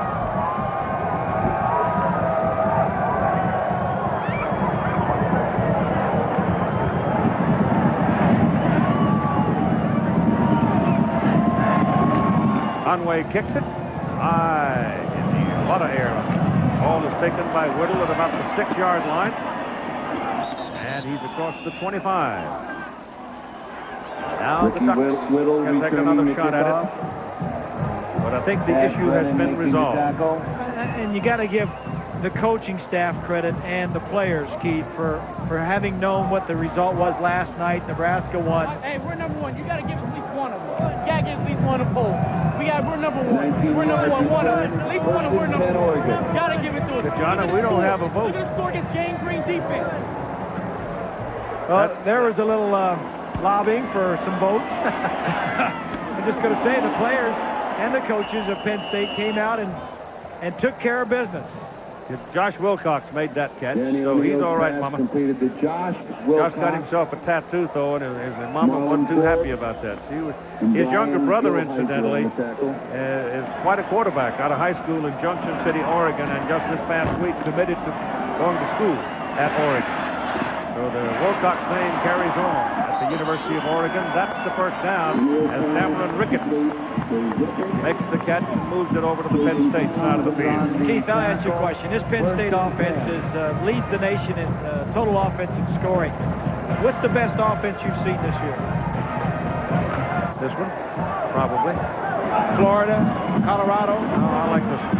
Florida State. I'll tell you why I like this one. I like this one because of the balance. Run and pass. Yep. Even though Oregon has controlled the passing game relatively well, I mean, you can't see Jurevicius coming in and making the big play the two big plays he made. You don't expect it. But at the same time, give Danny O'Neal all the credit in the world for doing what he's done today. Penn State averaging 250 yards a game on the ground and 270 yards through the air. How about the most exciting game we had this year? End of the year. Yes, it's Whittle down the sideline. Ducks haven't quit. Sure have at the 25-yard line. I thought the SEC championship game was pretty good. Great game, wasn't it? Yep. How about the Florida State is coming up. A rematch is coming up right after this game, and there you are. USF&G Insurance Sugar Bowl game. Yep. And how about that show up in Ann Arbor between Colorado and Michigan? How about the most exciting play of the year? Well, you got to go with that catch in the Michigan-Colorado, I suppose. Yeah, it was. I'll tell you, there's a play, though, that was made in the Auburn-Alabama game, and I went back and looked just to make sure that I had not been deceived by my own eyes. The Damian Jeffries play where he jumps up in the air, slapped the ball, he intercepted the pass after putting pressure on Nick. That was a pretty good football play. But how about some of the play calling in that game with Spurrier? Spurrier making some of those calls. That was not bad. How about the best individual performance? I'll give you a clue. My vote. Texas-Colorado game. Yeah, some fellow named Salam. Over 300 yards rushing, wasn't it? Something like that. And part of it with a mild concussion. Yeah. Not bad. You know, one thing he's supposed to make his announcement shortly. Well, I don't think Oregon ought to hang their head. They've done just fine. From the start of the season when they were going to the end zone. Incomplete. That's a good defensive play. Pat Johnson, the speedster, was down there, but it was a very good play by the Penn State defender. The From behind the offense. Brian Miller, I think, is the man that came across to make the play on Top right. You're right, Yep. Miller. Miller went to the same high school as Joe Montana and yes, and baseball's Ken Griffey Sr. That's Josh Wilcox again with another catch. So Josh had a huge first quarter, big first half, got rattled around some and was quiet in the third quarter, but now he's showing up again. But the man who did the thing for Penn State here in the second half of play, his name's Sandusky. The way he moved, the adjustments he had his defense make.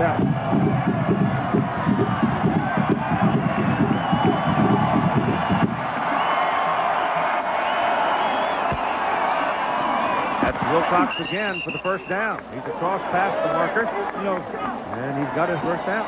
Keith, there was a time during the season that Penn State and Nebraska were split, number one. One was 1-1 poll, and it was going into the first week in November. In fact, Penn State was playing at Indiana. They ended up winning the game 35-29, but there were 2 late touchdowns by Indiana in the last 2 minutes, and one of them was a Hail Mary. And after that point, Nebraska was number 1 in both polls. And prior to that, it was a split poll. So O'Neal threw that one away. Yeah. Incomplete, intended for Josh Wilcox. Well, my feeling on that is there's quite a gap in both of the polls between first and second, first place votes, right? Now, if all of a sudden you get a big flip-flop in one of the polls, then what those guys are admitting is they've been wrong all along. Well, I don't think you're going to see that. I don't think you'll see that much of a flip-flop. Penn State had some problems on the road. They had problems at Illinois. Whittle trying to find his way down the sidelines, and he is finally pounded down at about the 5-yard line. Looked like he might get in for 6. I like the fight of this young Oregon team. It is a young team. Yes, it is. Very young. O'Neal won't be back. But Graziani is waiting in the wings. Yes, he is. Tony Graziani. They lose the fullback, Jones. They lose O'Neal and 1 offensive lineman, and the rest of them will be back. He was the young fellow that came down to the Coliseum and beat USC. Yes, he did. The left-hander, sidewinder. Got a big frame. He might put on some weight, too. Third down and very, very short. Whittle didn't get it. Now, in second effort, he's going to get it. Look at him ride the back of that big old offensive side. Harden and company. Tafsi Malafai. So they'll have their first down, it appears, and if so, that'll stop your clock at 2:57, and it'll be first down and goal Oregon at the Penn State 3. Won't matter much in the ultimate outcome, but it will matter to the Oregon Ducks and their faithful. O'Neal throws beyond the end zone, incomplete. McLemore and Christian was well off the field to play. McLemore has 10 catches for 103 yards. Wilcox 10 catches for 130 yards. Ricketts 7 catches for 74 yards. Dillaw 6 catches for 80 yards. Then mix in the others. Christian McLemore set a record with his 20th touchdown reception of his career.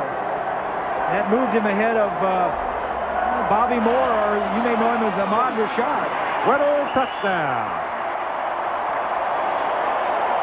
Ricky Whittle scampers in for 6.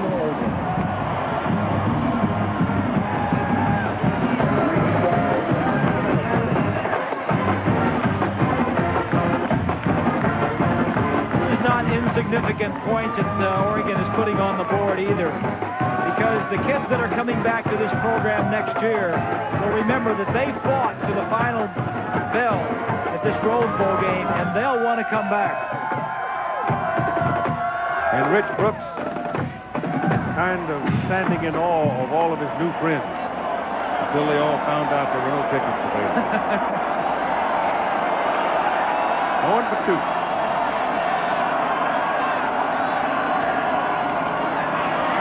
McLemore didn't get in.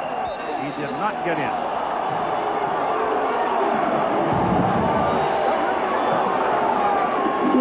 Penn was defending on the play, and if there is a Walter Mitty in this ball game today, There you go.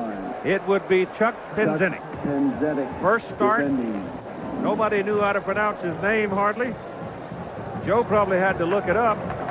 Started him at free safety. He was a cornerback before all the injuries hit. Wonderful. That's one of the, to me, that's one of the great things about college athletics.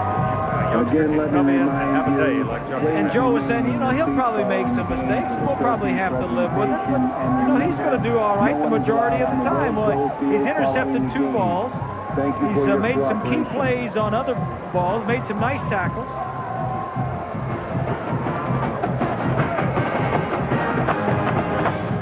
These 2 coaches getting votes in several different polls for Coach of the Year. Rich Brooks getting in some of the polls, and the ones that didn't vote for Rich, certainly Joe Paterno got the rest of them. He should. Matt Belden kicking off for Oregon. How about tough luck player of the year, a guy that maybe got hurt? Well, I think Tyrone Wheatley had a tough. Wheatley did have a tough year. Tommy Frazier. How about Tommy Frazier? Tommy Frazier. Well, he ended it in a considerable grand fashion. How about Jerry Colquitt at Tennessee? Yeah, that's the ultimate. Onside kick. Penn State covers it, and the Nittany Lions have the ball at the 45 of Oregon, and it looked like Bobby Ingram probably was the man on the ball. J.J. Stokes at USC. I mean, it's UCLA. Yeah. But, you know, the heartbreak of heartbreaks had to be Jerry Colquitt right here. Yeah. In the Rose Bowl against UCLA. That was really waited his turn behind. First and 10, Penn State. Heath Schuler. Heath Schuler, 5th-year senior. He finally got his chance to play. Here goes Carter. And Kashana Carter is out of bounds at the 34-yard line. The ball carrier. 38-20. And the Penn State frontliners are still in there.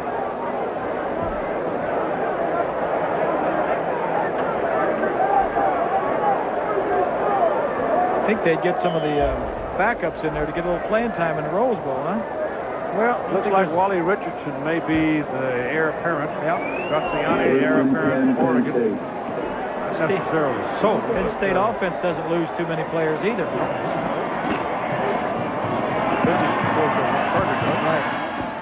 This is Brian Milne. The ball carrier. Both fullbacks are back. Both Ingram and Scott, the wide receivers, are back. Freddie Scott's only Jeremy a sophomore. Asher, the Chris Campbell's only a sophomore. They lose 1 offensive lineman. That's the center. Carter is a redshirt junior. He might be back. Of course, they lose Brady. I got one other thing for you, Keith. One, I worked with you for a long time here, 7, 8 years. Most memorable moment. When? This year. This year? Yeah. Of the year. Sticks out in my mind like it was the... Well, I fell down on the floor the night at the Coliseum when you got stuck in the elevator. I thought that was pretty funny. Well, no. Well, that was... I was going to talk about the same game, but something a little bit different. When all the power went out, and I'm watching you broadcast with a telephone. Oh, I've done that before. Oh, boy. I said, here is the main man, Mr. College Football, doing a broadcast on a telephone. Work. I'll never forget that. Oh, boy. 24-yard line.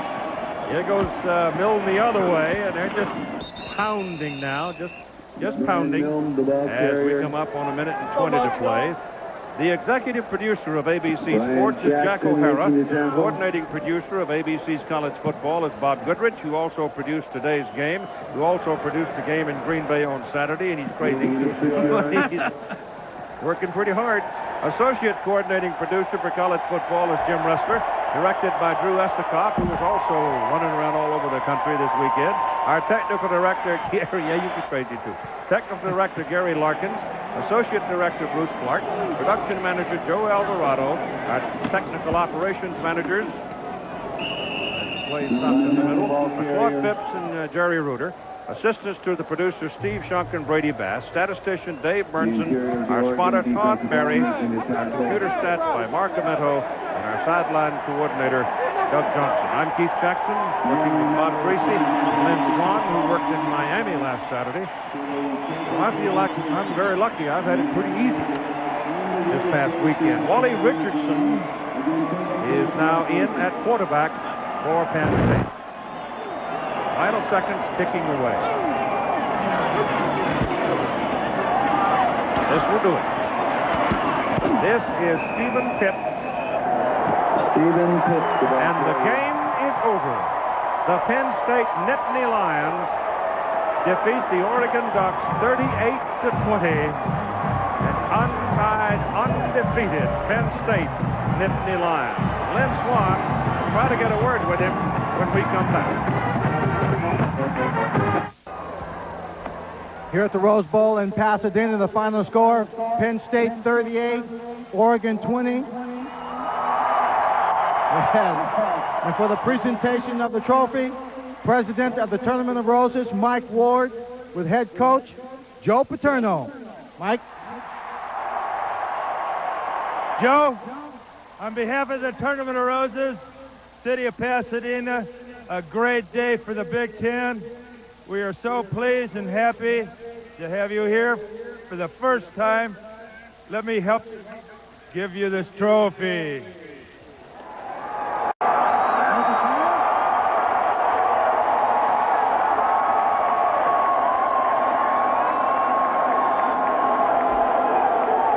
Joe, congratulations on that win. It's your second year in the Big Ten. Some people were concerned you'd win this Rose Bowl trophy the first year. It just took you one extra one.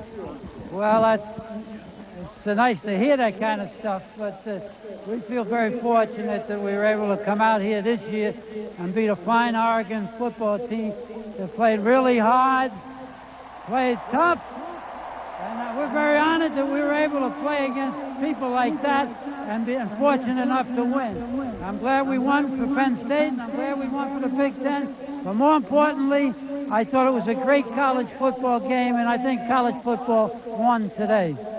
Sounds like to me, Joe, that you believe in your heart that this is the best team in the country. Well, there are a few thousand people here who voice their opinion, Joe. Well, I think I'd have to agree with them.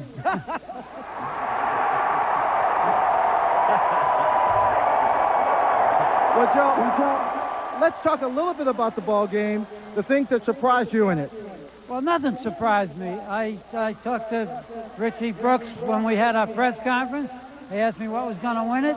I said defense and kicking will win it. It'll win any tough game when you had a team that plays defense as well as Oregon. And our defense played a great football game today under a lot of pressure. And our kicking game was outstanding. And our offense, when they were being pressured, kept their poise, and we ended up playing a good, solid football game. Coach, you know a lot of people are going to ask you how you would feel about a national championship playoff. Well, I've always wanted a playoff. That's nothing new with me. I've always wanted a playoff. Well, Joe, that's terrific. Thank you very much. Congratulations. Let's go back to Keith Jackson. Okay, Swanee. Congratulations to Joe and his entire staff. Great University, Penn State. Final score, Nittany Lions 38, the Oregon Ducks 20. And you've got Florida State and Florida left to watch. So find a comfortable chair and enjoy. Good night from Pasadena.